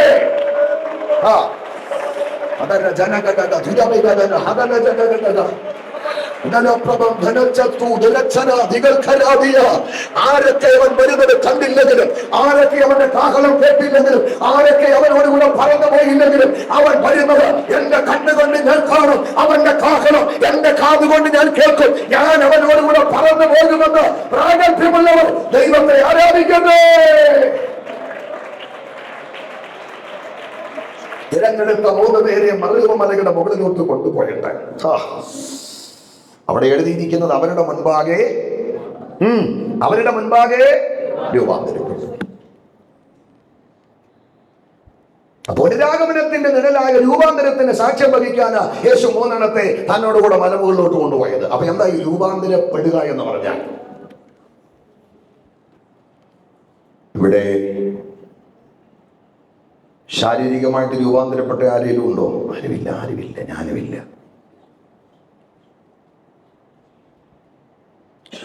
നമ്മളാരും ശാരീരികമായിട്ട് രൂപാന്തരപ്പെട്ടിട്ടില്ല. ഞാൻ രൂപാന്തരപ്പെട്ടിട്ടില്ല. ഒത്തിരി തെളിവുണ്ട്, തെളിവെല്ലാം പറയുന്നില്ല. ഇവിടെ നിൽക്കുമ്പോൾ ഒരു തെളിവ് ഞാൻ കാണുന്നുണ്ട്. സഹോദരന്മാരായ ഞങ്ങൾ ഇവിടെയും, സഹോദരിമാരായ നിങ്ങൾ ഇവിടെയും. ചില ചർച്ചിലൊക്കെ ചെന്നാൽ ഇതിലും കടുപ്പ് ചുമന്ന പരവതാനി ഇടക്കൂടിട്ടിരിക്കും. അവിടെ മാത്രം അപകടം. ആരും അവിടുന്ന് ഇങ്ങോട്ട്, ഇവിടുന്ന് ആരും. കാരണം രൂപാന്തരപ്പെട്ടിട്ടില്ല.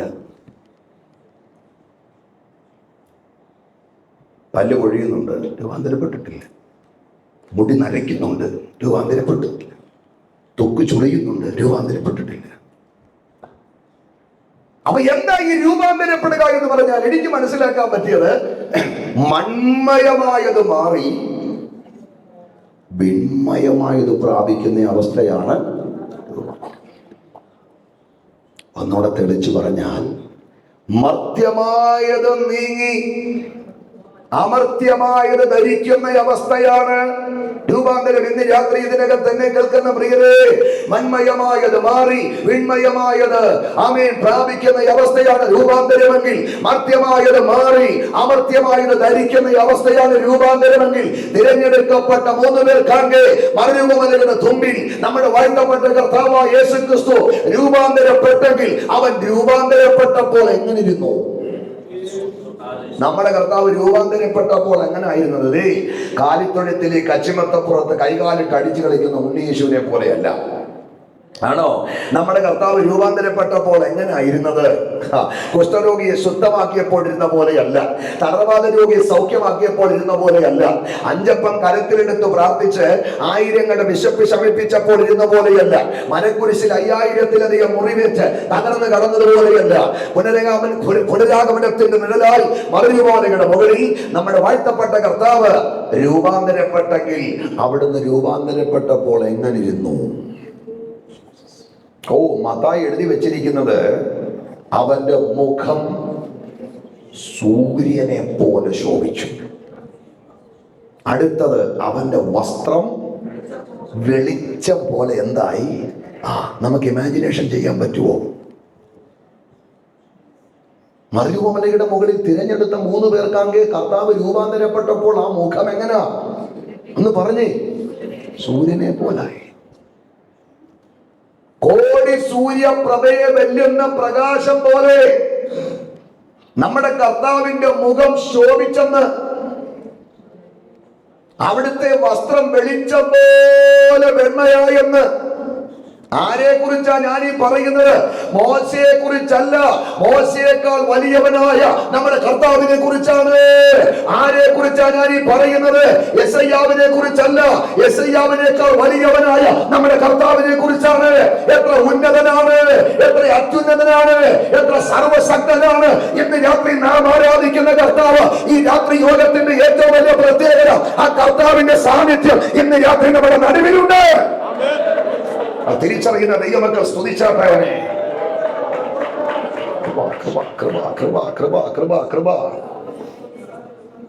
മുഖം സൂര്യനെ പോലായി. നമുക്ക് ഇമാജിനേഷൻ ചെയ്യാൻ പറ്റത്തില്ല. കർത്താവിന്റെ മുഖം സൂര്യനെ പോലെ. പണ്ട് ഞാനൊരു പാട്ട് കേട്ടു, എനിക്ക് ആ പാട്ടിന്റെ വരികൾ വല്ലാതെ ഇഷ്ടപ്പെട്ടു. നേരെ ഇല്ലാത്തതുകൊണ്ട് പാടുന്നില്ല. 1000 ചന്ദ്രഗോളങ്ങൾ ഒന്നിച്ചുദിച്ചാൽ ആകുമോ നിൻ മുഖശോഭ പോലെ? 1000 സൂര്യഗോളങ്ങൾ ഒന്നിച്ചുദിച്ചാൽ ആകുമോ നിൻ മുഖകാന്തി പോലെ? 1000 സൂര്യന്മാർ, 1000 ചന്ദ്രന്മാർ, 10,000 നക്ഷത്രഗോളങ്ങൾ, കോടിക്കണക്കിന് വാനഗോള വൃന്ദങ്ങൾ ഒന്നിച്ചുദിച്ച് നിന്നാലും ഇന്ന് രാത്രി നാം ആരാധിക്കുന്ന കർത്താവിന്റെ മുഖശോഭ പോലെ, മുഖകാന്തി പോലെ ആകത്തില്ല. തിരഞ്ഞെടുത്ത 3 പേർ കാണേ മലമുകളിൽ അവൻ രൂപാന്തരപ്പെട്ടപ്പോൾ ആ മുഖത്തേക്കൊന്ന് നോക്ക്. സൂര്യനെ പോലെയാണ് മുഖം. ഉടുപ്പ് വെളിച്ചം പോലെ വെണ്മയായെന്ന്. ഉലയിൽ കാച്ചി പഴിപ്പിച്ച് പഴുത്ത് നിൽക്കുന്ന ഒരു കമ്പി മണ്ണിൽ കുത്തിവെച്ചിരിക്കുന്ന പോലെ മലമുകളിൽ ജ്വലിച്ചു നിൽക്കുകയാണ്. ഈ കാഴ്ച കാണാൻ 12 പേരുള്ളിടത്ത് ഭാഗ്യം ലഭിച്ചത് ആർക്കാ? 3 പേർക്ക്. Praise the Lord. ആരൊക്കെയാ? പത്രോസ്, യാക്കോബ്, യോഹന്നാൻ. ആരും ഇന്നുവരെ കണ്ടിട്ടില്ലാത്ത ക്രമത്തിൽ മലയുടെ മുകളിൽ നസ്രായനെ കാണാൻ ഭാഗ്യം ലഭിച്ച ഈ 3 പേരുടെ പ്രതികരണം എന്താ? മുഖം സൂര്യനെ പോലെ ശോഭിച്ച്, ഉടുപ്പ് വെളിച്ചം പോലെ വെണ്മയായി, മലയുടെ മുകളിൽ ജ്വലിച്ചു നിൽക്കുന്ന കർത്താവിനെ കണ്ട ഈ ശിഷ്യന്മാരുടെ പ്രതികരണം എന്നാ? ആ കാഴ്ച കണ്ട യോഹന്നാൻ എന്താ എഴുതിയത്? ആ കാഴ്ച കണ്ട യോഹന്നാൻ പിന്നീട് എഴുതി, പിതാവായ ദൈവത്തിന്റെ തേജസ് ഞങ്ങൾ ആരിലാ കണ്ടത്? തൻ്റെ പുത്രനായ ക്രിസ്തുവിൽ കണ്ടു. ഒരിക്കൽ പുത്രൻ പറഞ്ഞു, എന്നെ കണ്ടവൻ എന്റെ പിതാവിനെ കണ്ടിരിക്കുന്നു. എന്നിലൂടെ അല്ലാതെ പിതാവിലേക്ക് ആർക്കും പ്രവേശനമില്ല. ആരും കണ്ടിട്ടില്ലാത്ത പോലെ മറുരൂപമലയുടെ മുകളിൽ ജ്വലിച്ചു നിൽക്കുന്ന കർത്താവിനെ പച്ചക്കണ്ണുകൊണ്ട് കാണാൻ ഭാഗ്യം ലഭിച്ച യോഹന്നാൻ പിന്നീട് എഴുതി, പിതാവായ ദൈവത്തിന്റെ തേജസ് പ്രപഞ്ച ചരിത്രത്തിൽ ഒരാളിനെ ഞാൻ കണ്ടുള്ളൂ. ഇസ്രായേലിന്റെ തലക്കനം എന്ന പ്രവാചകൻ യെശയ്യാവിലല്ല, കണ്ണുനീരിന്റെ പ്രവാചകൻ യിരെമ്യാവിലല്ല, ഒറ്റ പ്രവചനം കൊണ്ട് ആയിരക്കണക്കിന് അസ്ഥികൂമ്പാരങ്ങളെ സൈന്യമാക്കിയ യെഹെസ്കേലിലൂടെയല്ല, നൂറുകണക്കിന് സങ്കീർത്തനങ്ങൾ എഴുതിയ മധുര ഗായകൻ ദാവീദിലല്ല, കർത്താവിന് വഴിയൊരുക്കാൻ വന്ന യോഹന്നാനിലല്ല, സാക്ഷാത് സ്വർഗ്ഗത്തോടെ എടുക്കപ്പെട്ട പൗലോസിലല്ല, പിതാവായ ദൈവത്തിന്റെ തേജസ് ഒരാളിനെ ഞങ്ങൾ കണ്ടുവന്നു. അവന്റെ പുത്രനായ ക്രിസ്തുവിലൂടെയാണ്. ഈ കാഴ്ച കാണാൻ ഭാഗ്യം ലഭിച്ച പത്രോസ് എന്താ എഴുതിയത്? പത്രോസ് അന്നേരം മിണ്ടിയില്ല, പിന്നെ കുറച്ചാൾ മിണ്ടിയില്ല. കുറെ വർഷം കഴിഞ്ഞപ്പോൾ ഏഷ്യ മൈനറിന്റെ വിവിധ ഭാഗങ്ങളിൽ ചിതറിപ്പാർക്കുന്ന യഹൂദരാകുന്ന ക്രിസ്ത്യാനികളെ പ്രബോധിപ്പിച്ചുകൊണ്ട് പത്രോസ് ലേഖനം എഴുതിയപ്പോൾ അന്ന് കർത്താവിനെ കണ്ട ആ കാഴ്ചയുടെ വെളിച്ചത്തിൽ എങ്ങനെ മുഖം സൂര്യനെ പോലെ ശോഭിച്ച് ഉടുപ്പ് വെളിച്ചം പോലെ വെണ്ണയായി മലരൂപമലയുടെ മുകളിൽ ജ്വലിച്ചു നിൽക്കുന്ന കർത്താവിനെ പച്ചക്കണ്ണുകൊണ്ട് കാണാൻ ഭാഗ്യം ലഭിച്ച പത്രോസ് ചില ആണ്ടുകൾ കഴിഞ്ഞപ്പോ പിന്നെ എഴുതി. എന്താ എഴുതിയത്? അവൻ നിർമ്മിത കഥകളുടെ പേരിലല്ല, ഞങ്ങൾ ആരാ? മഹിമ കണ്ട സാക്ഷികളാ. പത്രോസിന്റെ എഴുത്ത് കണ്ടോ? നിർമ്മിത കഥകളുടെ പേരിലല്ല, ബാക്കി എന്ന് പറഞ്ഞ ഞങ്ങൾ മഹിമ കണ്ട സാക്ഷികളാണ്. ഊഹാപോഹങ്ങളുടെ പുറകെ ഇറങ്ങിയവരല്ല ഞങ്ങൾ, കെട്ടുകഥകളുടെ പുറകെ ഇറങ്ങിയവരല്ല ഞങ്ങൾ, പഴംപുരാണങ്ങളുടെ പുറകെ ഇറങ്ങിയവരല്ല ഞങ്ങൾ, കാമ്പും കഴപ്പുമില്ലാത്ത ഒരു പിടി ചരിത്രത്തിന്റെ പുറകെ ഇറങ്ങിയവരല്ല ഞങ്ങൾ മഹിമ കണ്ട സാക്ഷികളാണ്. എന്ന് രാത്രി ഞാൻ ഇറങ്ങിയത് ഒരു നിർമ്മിത കഥയുടെ പേരിലല്ല എന്ന് പറയാൻ പ്രാഗൽഭ്യമുള്ള ദൈവമക്കൾ നാവുകൾ തുറന്നു സ്വപ്നം ചെയ്താട്ടെ. ഞാൻ ഇന്ന് രാത്രി ഇറങ്ങി തിരിച്ചത് ഒരു കെട്ടുകഥയുടെ പുറകെയല്ല, ഒരു പഴങ്കഥയുടെ പുറകെയല്ല. എന്ന് രാത്രി ഞാൻ മഹിമ കണ്ട സാക്ഷിയാണെന്ന് അകതാരിൽ ബോധ്യമുള്ള ദൈവമക്കൾ ഇതിനകത്തും എന്നെ നിങ്ങൾ ഭാഗ്യമുള്ളവരാണ്. ആമേൻ, ആമേൻ, ആമേൻ. ലോകം മുഴുവൻ നമുക്ക് പ്രതികൂലമാണെങ്കിലും നമുക്ക് അവനെ ആരാധിക്കാതിരിക്കാൻ പറ്റുമോ? കോവിഡിനേക്കാൾ വലിയ സംഹാര വ്യാപനം ലോകത്തെ മുഴുവൻ നിറപ്പിച്ചാലും നമുക്ക് അവനെ ആരാധിക്കാതിരിക്കാൻ പറ്റുമോ? സാഹചര്യങ്ങളും സമ്മർദ്ദങ്ങളും സകലവും നമുക്ക് പ്രതികൂലമാണെങ്കിലും ലോകം മുഴുവൻ നമ്മെ ഒറ്റക്കെട്ടായി തള്ളിക്കളഞ്ഞാലും നമ്മൾക്ക് അവനെ ആരാധിക്കാതിരിക്കാൻ പറ്റുമോ? ഇല്ല. കാരണം നമ്മൾ ആരാണ്? മഹിമ കണ്ട സാക്ഷികളാണ്. തളച്ച എണ്ണയ്ക്കകത്തോട്ട് വലിച്ചെറിഞ്ഞപ്പോൾ എന്തുകൊണ്ട് യോഹന്നാൻ പതറിയില്ല? മഹിമ കണ്ട സാക്ഷിയാ. പത്മോസിന്റെ ഭീകരാന്തരീക്ഷത്തിലേക്ക് യോഹന്നാനെ നാട് കടത്തിയപ്പോൾ എന്തുകൊണ്ട് പതറിയില്ല? മഹിമ കണ്ട സാക്ഷിയാ. തടവറയിൽ വെച്ച് കഴുത്ത് കണ്ടിക്കാൻ പടയാളികൾ പുറത്ത് വാലുചാകുന്ന ശബ്ദം മരണമണിയായി ഭക്തന്റെ കാതിൽ മുഴകി. എന്തുകൊണ്ട് പതറിയില്ല? മഹിമ കണ്ട സാക്ഷിയാ. സകലതവുകാരന്റെ കഴുത്തുവെട്ടി അടുത്ത നിമിത്തം കഴുത്തു വെട്ടുവാൻ വിധിക്കപ്പെട്ടവനായി തടവറയിൽ കിടക്കുന്ന പത്രോസ് മരണത്തിന്റെ ഭീതിയെ മറന്ന് ഒരമ്മയുടെ മടിത്തട്ടിൽ കുഞ്ഞുറങ്ങുന്ന പോലെ ആ തടവറയിൽ എന്തുകൊണ്ട് ഉറങ്ങി? മഹിമ കണ്ട സാക്ഷിയാണ്. നീ മഹിമ കണ്ട സാക്ഷിയാണോ? ഒരു വിരോധ ശക്തികൾക്കും നിന്റെ ധൈര്യത്തെ ചോർത്തിക്കളയാൻ പറ്റത്തില്ല. നീ മഹിമ കണ്ട സാക്ഷിയാണോ? ഒരു പോരാട്ടത്തിനും നിന്നെ തരിപ്പണമാക്കാൻ കഴിയത്തില്ല. നീ മഹിമ കണ്ട സാക്ഷിയാണോ? ഒരു നിരാശകൾക്കും നിന്നെ മൂടിക്കളയാൻ പറ്റത്തില്ല. നീ മഹിമ കണ്ട സാക്ഷിയാണോ? ഒരു മരണ ഭയവും നിന്നെ ഭീതിപ്പെടുത്തത്തില്ല. മഹിമ കണ്ട സാക്ഷികൾക്കായി സ്തോത്രം. അപ്പൊ ഈ കാഴ്ച കണ്ട യോഹന്നാൻ അങ്ങനെ എഴുതി, പത്രോസ് ഇങ്ങനെ എഴുതി. ഞാൻ ഈ ഭാഗം വായിച്ചിട്ട് ആത്മാവിൽ ഈ കാഴ്ച കണ്ടിട്ട് ഞാൻ എഴുത്തുകാരനൊന്നുമല്ല, അതുകൊണ്ട് ഞാനൊന്നും എഴുതിയില്ല. ഈ കാഴ്ച ഈ ഭാഗം വായിച്ചിട്ട് ആത്മാവിൽ കണ്ടിട്ട് ഞാൻ സത്യം എൻ്റെ ഹൃദയം തുറന്ന് കർത്താവിനോട് ചോദിച്ചു, അപ്പാ അങ്ങാരാണ്? ഇന്നലെ വരെ പച്ച മനുഷ്യനെ പോലെ കടൽക്കരയിലൂടെ നടന്നവൻ, ആർക്കും തൊടാൻ, ആർക്കും മുഖത്ത് നോക്കാൻ, ആർക്കും കയ്യെ പിടിക്കാൻ, ആർക്കും ചേർന്ന് ഇരിക്കാൻ, ആർക്കും ചേർന്ന് നിൽക്കാൻ, ആർക്കും ചേർന്ന് നടക്കാൻ പര്യാപ്തനായ പച്ച മനുഷ്യനെ പോലെ ഇന്നലകളിൽ കടൽക്കരകളിലൂടെ, പട്ടണങ്ങളിലൂടെ, ഗ്രാമങ്ങളിലൂടെ നടന്ന അങ്ങ് ഇന്നതേണ്ട ക്ഷണനേരം കൊണ്ട് അടിമുടി ആപാത ചൂട മാറ്റം സംഭവിച്ച് ഒരഗ്നി കഷണം പോലെ ജ്വലിച്ചു മലമുകളിൽ നിൽക്കുക. ആരാണ് അങ്ങ്? ആ ചോദ്യത്തിന് അന്തരാത്മാവ് എന്റെ ഹൃദയത്തോട് മന്ത്രിച്ചത്, ഞാൻ ആരാണെന്നറിയാമോ? ഞാൻ തത്വത്തിന്റെ മുദ്രയാണ്. ഞാൻ സകല സൃഷ്ടിക്കും ആദിജാതനാണ്. എന്നിലല്ലോ ദൈവത്തിന്റെ സകല സമ്പൂർണതയും ദേഹരൂപമായി വസിക്കുന്നത്. അവനെ പോലെ രക്ഷകനാരുണ്ട്? അവനെ പോലെ വിമോചകനാരുണ്ട്? അവനെ പോലെ ആരാധ്യനാരുണ്ട്? അവനെ പോലെ ഉദ്ധാരകനാരുണ്ട്? അവനെ പോലെ വീണ്ടെടുപ്പുകാരൻ ആരുണ്ട്? അവനെ പോലെ അത്ഭുതം ചെയ്യുന്നവൻ ആരുണ്ട്? അവനെ പോലെ പ്രവർത്തിക്കുന്നവൻ ആരുണ്ട്? ഇന്ന് രാത്രി ആ അത്ഭുത മന്ത്രിയായ കർത്താവ് നമ്മുടെ നടുവിൽ വന്നിട്ടുണ്ട്. ആത്മാവിൽ അവരെ കാണുന്ന ദൈവമക്കൾ മാത്രം കരമടിച്ച കർത്താവിനെ അല്പ നിമിഷം ഒന്ന് സ്തുതിച്ചാരാധിച്ച് ശക്തിയോടെ ശക്തിയോടെ ശക്തിയോടെ അന്യഭാഷകളില് വീര്യം പ്രവർത്തിക്കുന്നവൻ, വീര്യഭുജമുള്ളവൻ, അമർത്യതയുള്ളവൻ, മരണത്തിന് പിടിച്ചു വെക്കാൻ കഴിയാത്തവൻ, അവൻ അടുത്തുകൂടാത്ത വെളിച്ചത്തിൽ വസിക്കുന്നവൻ, ആരും കണ്ടിട്ടില്ലാത്തവൻ, മാംസളമായ കണ്ണുകൾ കൊണ്ട് ഒരു മനുഷ്യർക്കും കാണാൻ കഴിയാത്തവൻ, മഹാദൈവത്തിന്റെ സകല സമ്പൂർണതയിൽ ഏകരൂപമായി വസിക്കുന്നവൻ, ഞാനാണ് വഴിയെന്ന് പറഞ്ഞവൻ, ഞാനാണ് സത്യമെന്ന് പറഞ്ഞവൻ, ഞാനാണ് ജീവൻ എന്ന് പറഞ്ഞവൻ. അവന്റെ സാന്നിധ്യം ഇന്ന് രാത്രി നമ്മുടെ നടുവിലുണ്ട്. കരമടിച്ചവനെ അല്പ നിമിഷം ആരാധിച്ച് അവൻ പുകഴ്ചകൾക്ക് യോഗ്യൻ, ആരാധനകൾക്ക് യോഗ്യൻ, ബഹുമാനങ്ങൾക്ക് യോഗ്യൻ, സ്തോത്രത്തിന് യോഗ്യൻ.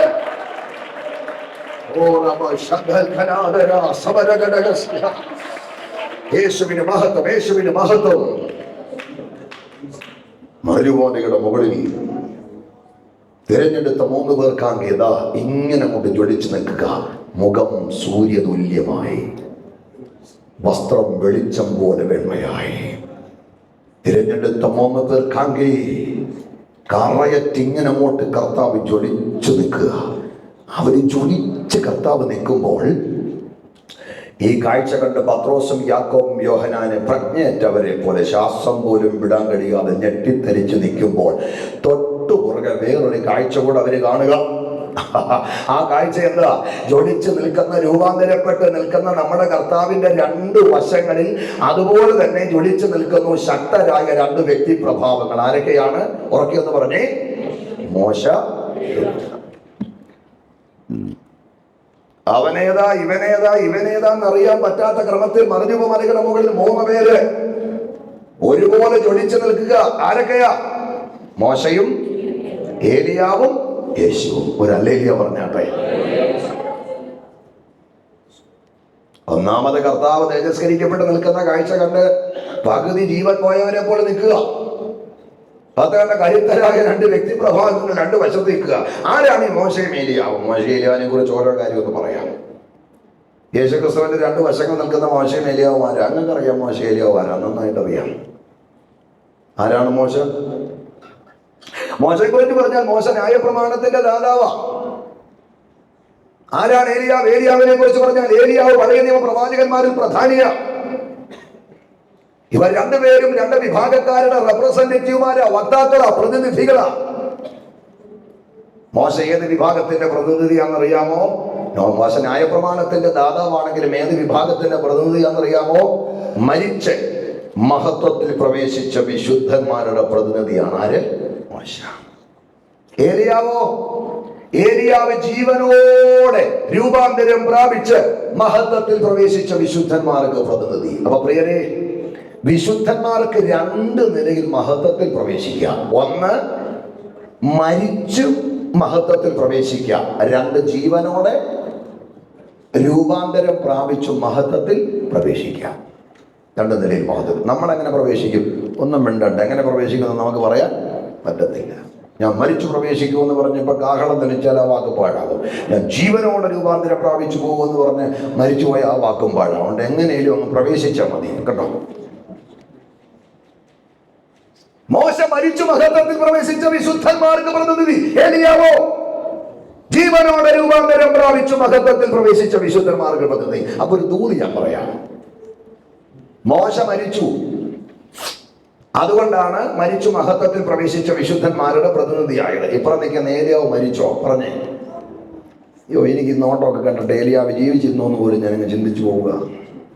മോശ മരിച്ചു പ്രിയരെ, ഇപ്പുറം നിൽക്കുന്ന ഏലിയാവ് മരിച്ചോ? ഏലിയാവ് മരിച്ചില്ല. പിന്നെ ഏലിയാവിനെ കൊല്ലുമെന്ന് ആരോ പറഞ്ഞു. ആരാ പറഞ്ഞത്? ഏലിയാവിനെ കൊല്ലുമെന്ന് ആരാ പറഞ്ഞത്? ഇസബേലാണ് പറഞ്ഞത്. അപ്പൊ പ്രാർത്ഥിക്കുന്ന ദൈവഭക്തനാകുന്ന ഏലിയാവ് ഇസബേലിന്റെ കൊലവിളി കേട്ടു. പക്ഷെ കൊലവാൾ അവന്റെ കഴുത്തെ തൊടാൻ ദൈവം അനുവദിച്ചില്ല. ദൂത് പ്രാർത്ഥിക്കുന്ന നീ ശത്രുവിന്റെ കൊലവിളി കേൾക്കും, പക്ഷെ കൊലവാൾ നിന്റെ പരിസരത്ത് വരാൻ ദൈവം അനുവദിക്കത്തില്ല. ചേർന്നൊരു ഹല്ലേലൂയ പറഞ്ഞാട്ടെ. പ്രാർത്ഥിക്കുന്ന നീ ശത്രുവിന്റെ കൊലവിളി കേൾക്കുമെന്ന്, പക്ഷെ കൊലവാൾ നിന്റെ അടുത്ത് വരാൻ നിന്റെ ദൈവം അനുവദിക്കത്തില്ല. എപ്പോഴാണ് ഏലിയാവിനെതിരെ കൊലവിളി ഉണ്ടായത്? ഞാൻ ചോദിച്ചോട്ടെ, ചുമ്മാ നടന്ന കൊലവിളി ഉണ്ടോ? ഇല്ല. ചുമ്മാ നടന്ന കൊലവിളി ഇല്ലെന്ന്. ദർശനമില്ല, ആത്മഭാരമില്ല, ഉപവാസമില്ല, പ്രാർത്ഥനയില്ല, ആരാധനയില്ല, വചനധ്യാനമില്ല, ദൈവത്തോട് ബന്ധമില്ല. ജീവിച്ചിരിക്കെ ചത്തോടനൊത്ത പോലെ തെക്കും പടക്കും നടന്ന കൊലവിളിയുണ്ടോ? ഇല്ല. പോരാട്ടമുണ്ടോ? ഇല്ല. വെല്ലുവിളിയുണ്ടോ? ഇല്ല. ഒരിക്കലനുസരിച്ച് പോകാം, എത്ര സുഖമാണ്. പക്ഷെ ഏലിയാവിനെതിരെ എപ്പോഴാ കൊലവിളി ഉണ്ടായത്? പറയാം. പഴയ നിയമത്തിന് ഒറ്റ പ്രവാചകനിലും ചെയ്തിട്ടില്ലാത്ത തേജസ്സിന്റെ ശുശ്രൂഷ ഏലിയാവിലൂടെ ദൈവം ചെയ്യാൻ തുടങ്ങിയപ്പോൾ അഭിനന്ദനങ്ങളല്ല, അനുമോദനത്തിന്റെ പൂച്ചണ്ടല്ല, മറുവശത്ത് കൊലവാള് പോയി. ഇന്ന് രാത്രി പ്രാപിച്ച ശുശ്രൂഷയ്ക്ക്, പ്രാപിച്ച ദൈവകൃപയ്ക്ക് വില കൊടുക്കുന്നവരോട് ആത്മാവ് ഇടപെടുകയാ.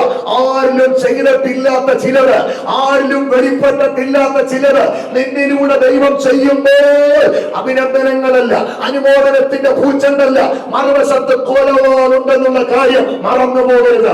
ആരിലും ചെയ്തിട്ടില്ലാത്ത ചിലത് നിന്നിലൂടെ ദൈവം ചെയ്യുന്നത് കണ്ട് നിന്നെ ഒതുക്കി കളയാൻ ഏതൊക്കെ ഇസബേലിയ മണ്ഡലങ്ങൾ കൊലപാതകമൊക്കെ നിറഞ്ഞാടിയാലും ഏലിയാവെ വിളിച്ചത് ദൈവമാണെങ്കിൽ, പകർന്നത് ദൈവമാണെങ്കിൽ, കരം പിടിച്ചതൊക്കെ ദൈവമാണെങ്കിൽ അവൻ ഏൽപ്പിച്ചത് പൂർത്തീകരിക്കുമ്പോൾ ഒരു ഇസബേലിന്റെ വാളിനോ അവനുടെ വെല്ലുവിളികൾക്കോ എന്നെ തകർക്കാൻ പറ്റത്തില്ലെന്ന് ഉറപ്പുള്ള ദൈവമക്കൾ ഇന്ന് രാത്രി ഇതിനകത്തുണ്ടെങ്കിൽ കരമടിച്ച് ആത്മാവിനൊന്ന് ബലപ്പെടും.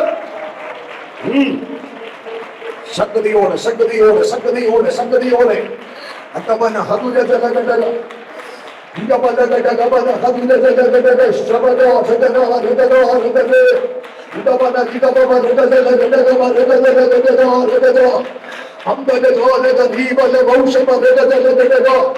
നിന്റെ ശുശ്രൂഷക്കെതിരെയുള്ള വെല്ലുവിളികൾ ഇന്ന് രാത്രി അഴിയുകയാണ്. നിന്റെ ആത്മീക മുന്നേറ്റത്തിനെതിരെയുള്ള വെല്ലുവിളികൾ ഇന്ന് രാത്രി അഴിയുകയാണ്. നിന്റെ മേൽ പകർന്ന അഭിഷേകത്തിനെതിരെയുള്ള വെല്ലുവിളികൾ ഇന്ന് രാത്രി അഴിയുകയാണ്. നിന്റെ നിയോഗത്തിനെതിരെയുള്ള വെല്ലുവിളികൾ അഴിയുകയാണ്. നിന്റെ നിയമനത്തിനെതിരെ ശത്രു തൊടുത്തുവിടുന്ന പദ്ധതികൾ ഇന്ന് രാത്രി അഴിയുകയാണ്. ആത്മാവിൽ തിരിച്ചറിയുന്നവർ കരമടിച്ചുന്ന രാത്രി ആ വിടുതൽ ഏറ്റെടുക്കുക. ശക്തിയോടെ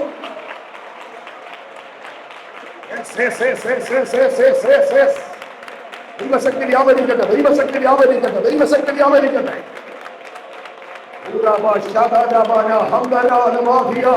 അഭിഷേകം പ്രാപിച്ച ദൈവമക്കൾ, കൃപയുള്ള ദൈവമക്കൾ, ആത്മകണ്ണുള്ള ദൈവമക്കൾ, അല്പനിമിഷം ആത്മാവിൽ ബലപ്പെട്, ആത്മാവിൽ ബലപ്പെട്. കൊലവിളികൾ അഴിയുന്ന രാത്രിയോ, വെല്ലുവിളികൾ അഴിയുന്ന രാത്രിയോ, നിന്റെ ശുശ്രൂഷയ്ക്ക് അന്തം വരുത്തുവാൻ, നിന്റെ യാത്രകൾക്ക് അന്തം വരുത്തുവാൻ, നിന്റെ ദർശനത്തിന് അന്തം വരുത്തുവാൻ, നിന്നെ കെട്ടി ഒതുക്കുവാൻ ശത്രു നടത്തുന്ന കൊലവിളികള്, വെല്ലുവിളികള്, ഇസ്രായേലിയ മണ്ഡലങ്ങള് ഈ മൂന്നാമത്തെ രാത്രി അഴിയുന്ന കൃപയ്ക്കായി ഒരു വലിയ വിടുതൽ ഇന്ന് രാത്രി വ്യാപരിക്കുന്നുണ്ട്. നിന്റെ ശുശ്രൂഷക്കെതിരെ ശത്രു കെട്ടിയ കെട്ടുകൾ ഇന്ന് രാത്രി അഴിയുന്നുണ്ട്. നിന്റെ അഭിഷേകത്തിനെതിരെ ശത്രു കെട്ടിയ കെട്ടുകൾ ഇന്ന് രാത്രി അഴിയുന്നുണ്ട്. നിന്റെ വെളിപ്പാടിനെതിരെ ശത്രു കെട്ടിയ കെട്ടുകൾ ഇന്ന് രാത്രി അഴിയുന്നുണ്ട്. കത്തുന്ന ഒരു തീയെ പാത്രം കൊണ്ട് അടയ്ക്കുന്നത് പോലെ നിന്റെ ആത്മീക ചലനത്തെ ഇന്നലകളിൽ അടച്ചു കിടന്ന അന്ധകാര മണ്ഡലങ്ങളെ സ്വർഗം ഇന്ന് രാത്രി ശ്വസിക്കുക. കൈയടിച്ചു പ്രാപിച്ചതല്ലേ, കൈയടിച്ച് ആത്മാവിൽ നിറഞ്ഞത് പ്രാപിച്ചതല്ലേ.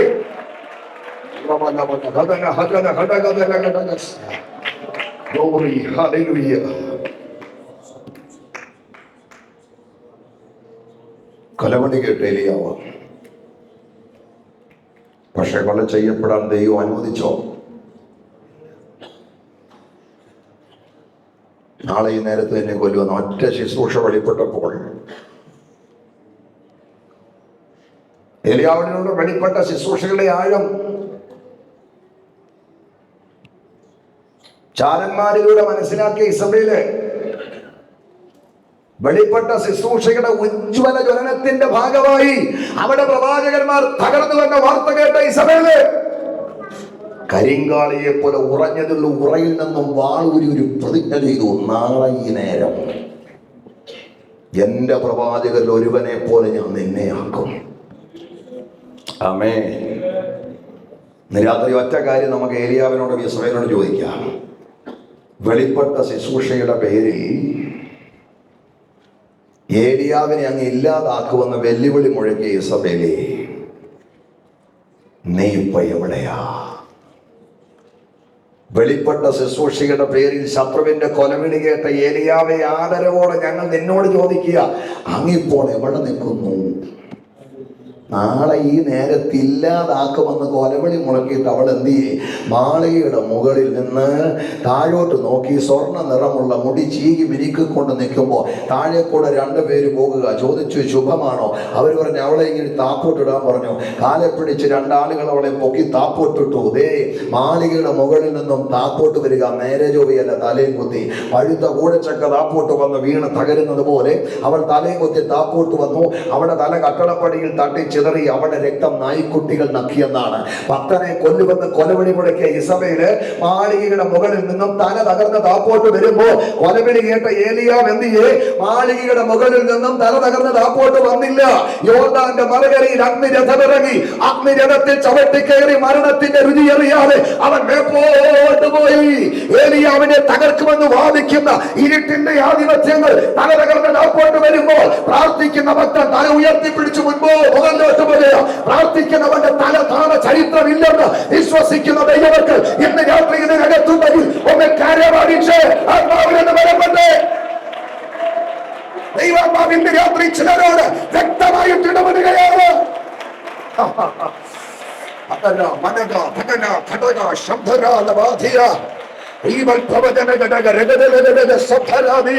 പ്രാർത്ഥിക്കുന്നവന്റെ തല താണ ചരിത്രമില്ല.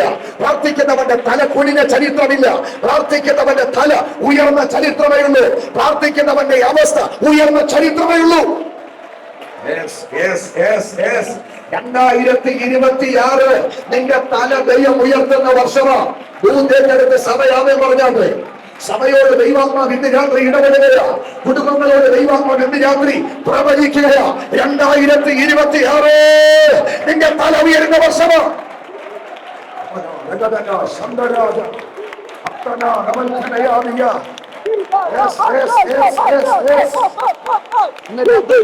കെട്ടുകളെ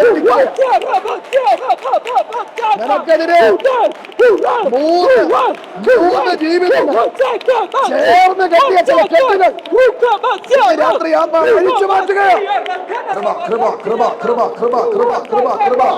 ദൈവശക്തി വ്യാപരിക്കട്ടെ, ദൈവശക്തി വ്യാപരിക്കട്ടെ.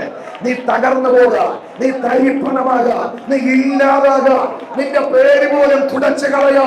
തറകിൽ വീണ വെള്ളത്തുള്ളി ഒപ്പിയെടുക്കുന്ന പോലെ നിന്നെ തുടച്ചു മാറ്റുക. ശത്രു വലിയ പദ്ധതികൾ ഈ മൂന്നാമത്തെ രാത്രി ദൈവത്തിന്റെ കരം ആഴത്ത് മാറ്റുകയാ, അഴിച്ചു മാറ്റുകയാ. അത് വിശ്വസിക്കുന്നവർ ആത്മാവിൽ നിന്ന് ബലപ്പെട്ട്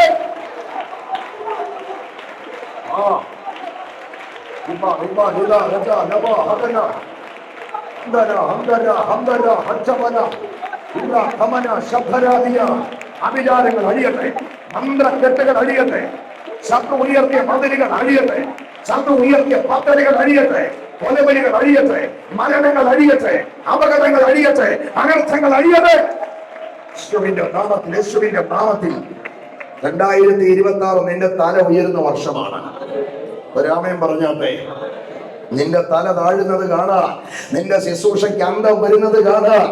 അണിയറയിൽ 1000 മൂർച്ച ശത്രു വല്ലാണ്ട് കൂട്ടുമ്പോൾ പ്രതിസന്ധികളുടെ നടുവിൽ ആത്മാവിൽ പോരാടുന്ന നിന്നോട്, പോരാട്ടങ്ങളുടെ നടുവിൽ ദൈവമുഖം അന്വേഷിക്കുന്ന നിന്നോട് പരിശുദ്ധാത്മാവ് ഈ ആണ്ടിന്റെ അവസാനത്തിൽ ദൂത് കൈമാറുകയാ.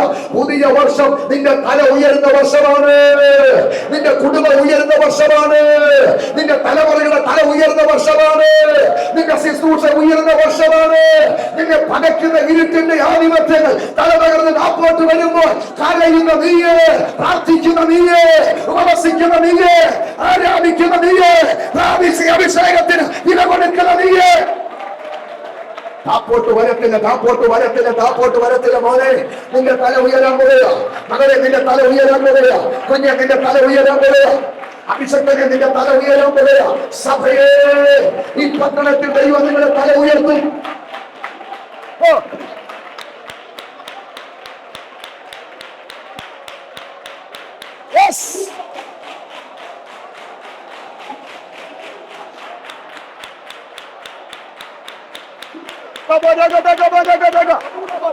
വലിയ നേതൃത്വത്തിലേക്ക് ആത്മാവ് കൊണ്ടിരുന്നു. നേതൃത്വത്തിൽ മോശയെ നേതാവാക്കിയതുപോലെ അനേകർക്ക് ഞാൻ നിന്നെ നേതാവാക്കും.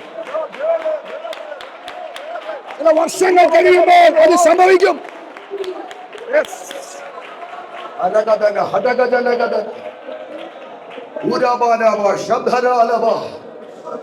നാളെ ഈ നേരത്ത് നിന്നെ തീർക്കുമെന്ന് പറഞ്ഞവൾ തല തകർന്ന് താപ്പോട്ട് വരുമ്പോൾ തീർക്കുമെന്ന വെല്ലുവിളി കേട്ടവൻ തകർന്നില്ല. അഗ്നിരഥത്തിൽ കയറി മേമ്പോട്ട് പോയി. നിന്നെ പകയ്ക്കുന്ന, നിന്റെ പതനം കാണാൻ നോക്കി നിൽക്കുന്ന അന്ധകാര മണ്ഡലങ്ങൾ വിറച്ച് താപ്പോട്ട് വരുമ്പോൾ പ്രാർത്ഥിക്കുന്ന നീ റോക്കറ്റ് പോലെ കുതിച്ചു കയറാം. ആമേൻ. മലമുകളിൽ ഞാൻ വേഗം അവസാനിപ്പിക്കാം. 3 പേര് ഒരുപോലെ നിൽക്കുക. നമ്മുടെ കർത്താവായ യേശുവും മോശയും എലിയ ഒരുപോലെ നിൽക്കുക. എന്താണ് ഈ മലമുകളിൽ 3 പേരും ഒരുപോലായത്? ഇവർ 3 പേരും മലമുകൾ ഒരുപോലെ നിൽക്കാനുള്ള കാരണം ഞാൻ മനസ്സിലാക്കിയത്, രൂപാന്തര ശരീരങ്ങളെല്ലാം ഒരുപോലെ അല്ലേ? രൂപാന്തര ശരീരങ്ങളെല്ലാം എങ്ങനെയാ? ഇപ്പം നമ്മൾ എന്തൊക്കെയോ പോയിരിക്കുക, നമുക്ക് ആർക്കും കൃത്യമായൊരു ഷേപ്പൊന്നും ഇല്ല. പക്ഷെ നമ്മളെല്ലാം ഒരുപോലെ ആകുന്നൊരു സമയമുണ്ട്. സന്തോഷമില്ലേ? യോഹന്നാൻ പറഞ്ഞത്, പ്രിയമുള്ളവരെ, നമ്മളിപ്പോൾ ദൈവമക്കളാകുന്നു എന്ന് നാം അറിയുന്നു. നാളെ ഇന്നതാകുമെന്നത് ഇതുവരെ പ്രത്യക്ഷപ്പെട്ടിട്ടില്ല. നമ്മുടെ കർത്താവായ യേശുക്രിസ്തുവിനെ താൻ ഇരിക്കുമ്പോൾ തന്നെ നാം അവനെ കാണേണ്ടവരാകൊണ്ട് നാം അവനോട് സദൃശ്യന്മാരാകും. ഇന്ന് നമ്മൾ എങ്ങനെ ഇരിക്കുന്നു? പല ഷേപ്പിലിരിക്കുന്നു, പല വണ്ണത്തിൽ, പല പൊക്കത്തിൽ, പല നിറത്തിൽ, പല ഭാവത്തിൽ, പല രൂപത്തിലിരിക്കുന്നു. പക്ഷെ വീണ്ടും ജനിച്ച നമ്മൾ അനധിവിദൂര ഭാവിയിൽ ഒരുപോലാണ്. പാട്ടുകാരനല്ല പഠിച്ചത്, രാവും അന്ധകാരം വെയിൽ ശീതവും അവിടെയില്ല. രാവും അന്ധകാരം വെയിൽ ശീതവും അങ്ങില്ല. രാവും ശീതവും അങ്ങില്ലേ. ദൂതതുല്യം. ആരും മരിച്ചിട്ടില്ല, പാടിക്കൂ. മതി മതി മതി. ഈ ചില പാട്ടോ ചില സമയത്തെ നമ്മൾ പാടത്തുള്ളൂ, അതാ വിഷയം.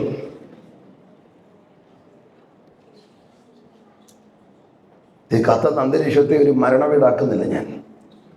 അതുകൊണ്ട് ആ പാട്ട് ഞാനങ്ങ് മാറ്റുക. പറയാം, രാവും അന്ധകാരം വെയിൽ ശീതവും അങ്ങില്ല. ദൂതതുല്യം ശുദ്ധർ ശോഭിക്കും. രൂപാന്തര ശരീരങ്ങളെല്ലാം ഒരുപോലെ. അതുകൊണ്ട് ആ മലമുകളിൽ 3 ഒരുപോലെ നിൽക്കുന്നു. 3 ഇങ്ങനെ ഒരുപോലെ ജ്വലിച്ച് നിൽക്കുക. ജ്വലിച്ച് നിൽക്കുന്ന കാഴ്ച കണ്ട് പത്രോസും യാക്കോബും യോഹന്നാനും പ്രജ്ഞയറ്റവരെ പോലെ, ജീവൻ നഷ്ടപ്പെട്ടവരെ പോലെ നിൽക്കുക. അതിൽ യാക്കോബും യോഹന്നാനും അങ്ങനെ നിൽക്കുക. അവർ ബഹളമൊന്നും ഉണ്ടാക്കുന്നില്ല. പത്രോസ് കുറെ നേരമൊക്കെ നിങ്ങളെപ്പോലെ മിണ്ടാതിരുന്നുണ്ടേ.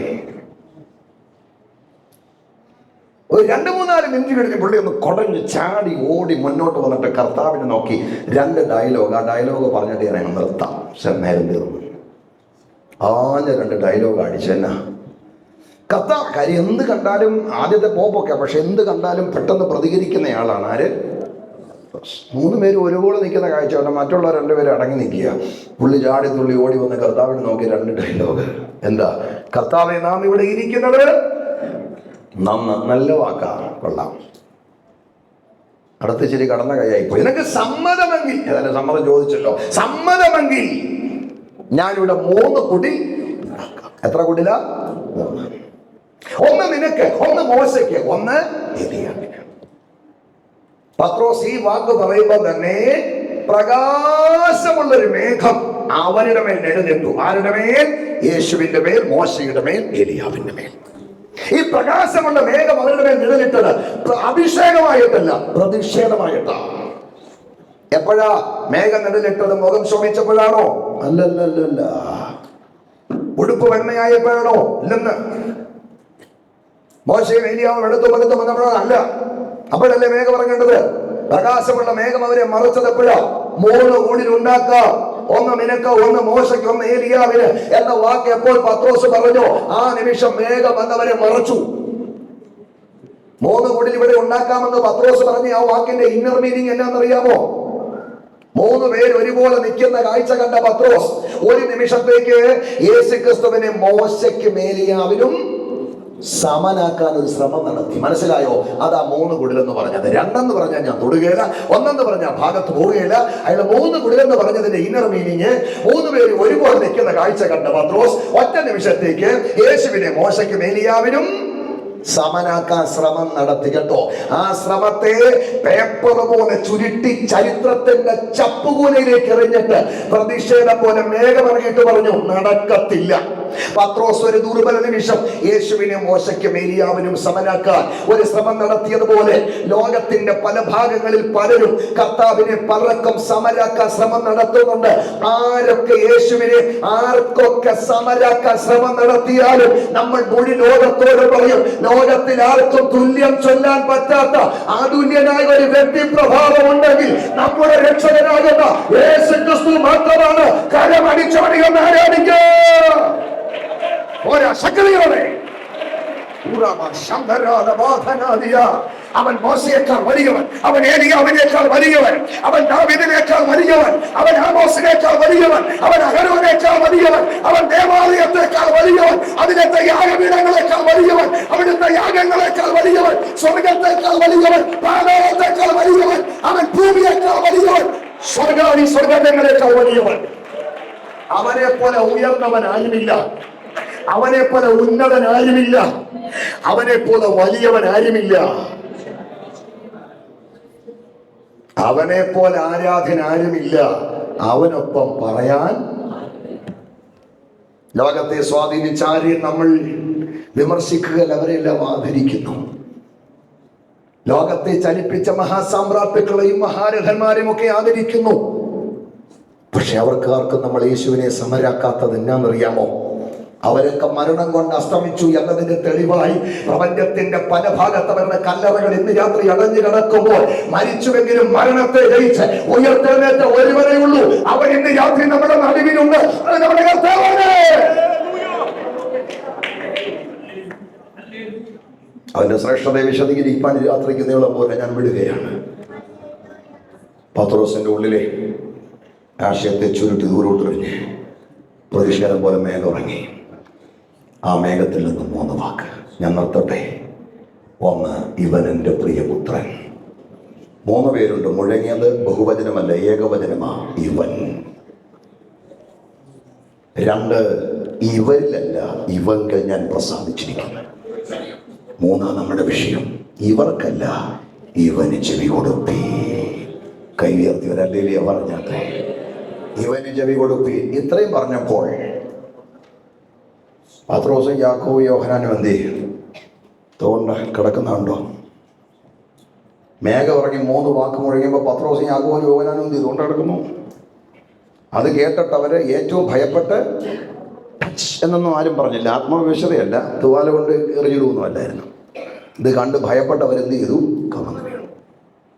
യേശു അടുത്ത് എന്നിട്ട് അവരെ തൊട്ടു. എന്നിട്ട് അവരോട് പറഞ്ഞു, പേടിക്കണ്ട, എഴുന്നേക്ക്, കർത്താവിൻ്റെ സ്പർശനവും തൊടിയിലും ഹേതുവായി ഭയന്ന് കവണ് കിടക്കുന്നവർ തലപൊക്കിയപ്പോൾ ആ മലമുകളിൽ കണ്ട കാഴ്ച എന്നെ ആത്മാവിൽ കുളിരണിയിപ്പിച്ചു. യേശുവിനെ മാത്രമല്ലാതെ വേറെ ആരെയും കണ്ടില്ല. ഇന്ന് രാത്രി യേശുവിനെ മാത്രം കാണുന്നവർ കൈയൊന്ന് ഉയർത്തിക്കേ. ഒറ്റപ്പെടലിൽ യേശുവിനെ മാത്രം കാണുന്ന എത്ര പേരുണ്ട്? എല്ലാം തകർന്നാലും യേശുവിനെ മാത്രം കാണുന്ന എത്ര പേരുണ്ട്? പ്രതീക്ഷ വെച്ചവരെല്ലാം അകന്നു പോകുമ്പോൾ യേശുവിനെ മാത്രം കാണുന്ന എത്ര പേരുണ്ട്?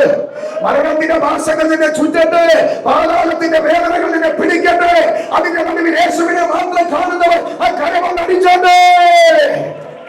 തകർച്ചയിലാണോ? ഒറ്റപ്പെടലിലാണോ? നിന്ദയിലാണോ? വേദനയിലാണോ? ആത്മാവിന്റെ യാത്ര നിന്നോട് ഇടപെടുന്നത് യേശുവിനെ മാത്രം, യേശുവിനെ മാത്രം, യേശുവിനെ മാത്രം കാണില്ല.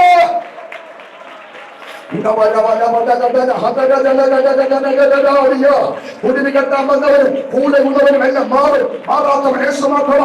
ആകാശം മാറും, മാറാത്തവൻ യേശു. ഭൂമി മാറും, മാറാത്തവൻ യേശു. പെറ്റമ്മ മാറും, മാറാത്തവൻ യേശു. ജനിപ്പിച്ച് അവൻ മാറും, മാറാത്തവൻ യേശു. കൂടെ പോയവൻ മാറും, മാറാത്തവൻ യേശു.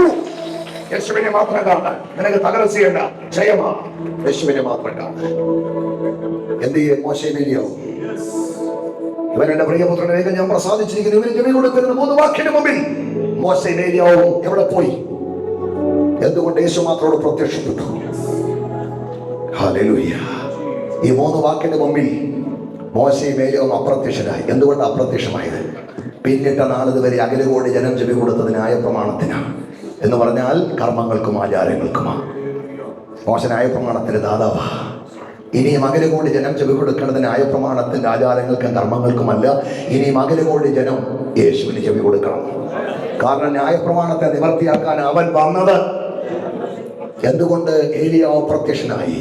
പഴയ നിയമ കാലഘട്ടങ്ങളിൽ ജനം മുഴുവൻ ചെവി കൊടുത്തത് പഴയ നിയമത്തിന്റെ പ്രവാചകർക്കാ. ഇനിയും ലോകം ചെവി കൊടുക്കേണ്ടത് പഴയ നിയമത്തിന്റെ പ്രവാചകർക്കല്ല. ഇനിയും ലോകം അവന് ചെവി കൊടുക്കും. പ്രവാചകർ പ്രവചിച്ച പ്രവചനത്തെ നിവർത്തിയാക്കാൻ അവൻ വന്നത്. ന്യായപ്രമാണത്തെ നിവർത്തിയാക്കാൻ അവൻ വന്നത്. ഒന്നുകൂടെ പറഞ്ഞാൽ രക്ഷ അവനിലൂടെയാണ്. അവന് ചെവി കൊടുപ്പി. നമ്മുടെ സകല പ്രശ്നങ്ങൾക്ക് പരിഹാരകൻ അവനാണ്. അവന് ചെവി കൊടുപ്പി. അവനെ പോലെ ഉന്നതൻ ആരുമില്ല, അവനെ പോലെ ആരാധന ആരുമില്ല. കരമൊന്ന് ഉയർത്തി അവനെ മഹത്വപ്പെടുത്താം. എല്ലാവരും തൽസ്ഥാനങ്ങളൊന്ന് എഴുന്നേറ്റ് നിൽക്കാം. ഞാനൊരു വാക്ക് നിങ്ങൾക്കായിട്ട് പ്രാർത്ഥിച്ച് പ്രത്യാശയുടെ ഗാനം പാടി ദൈവത്തെ ആരാധിക്കാൻ പോയാൽ എല്ലാവരും ഒന്ന് സ്തോത്രം ചെയ്താട്ടെ. കാര്യങ്ങൾ ഉയർത്തി പിടിച്ചാട്ടെ. അവനെ പോലെ ആരാധന ആരുമില്ല പ്രിയരേ. അവനൊപ്പം പറയാൻ ആരുമില്ല. എല്ലാ കാര്യങ്ങളും ഉയർന്നിരിക്കട്ടെ.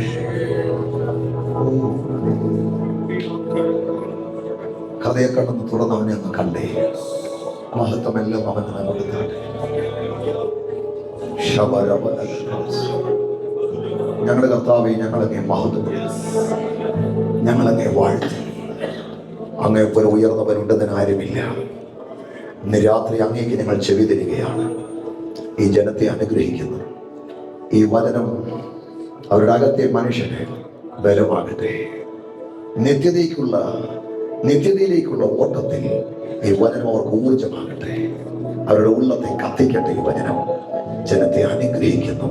യേശുവിൻ നാമത്തിൽ തന്നെ. നമ്മുടെ കർത്താവ് ആരിലും വലിയവനാണ്.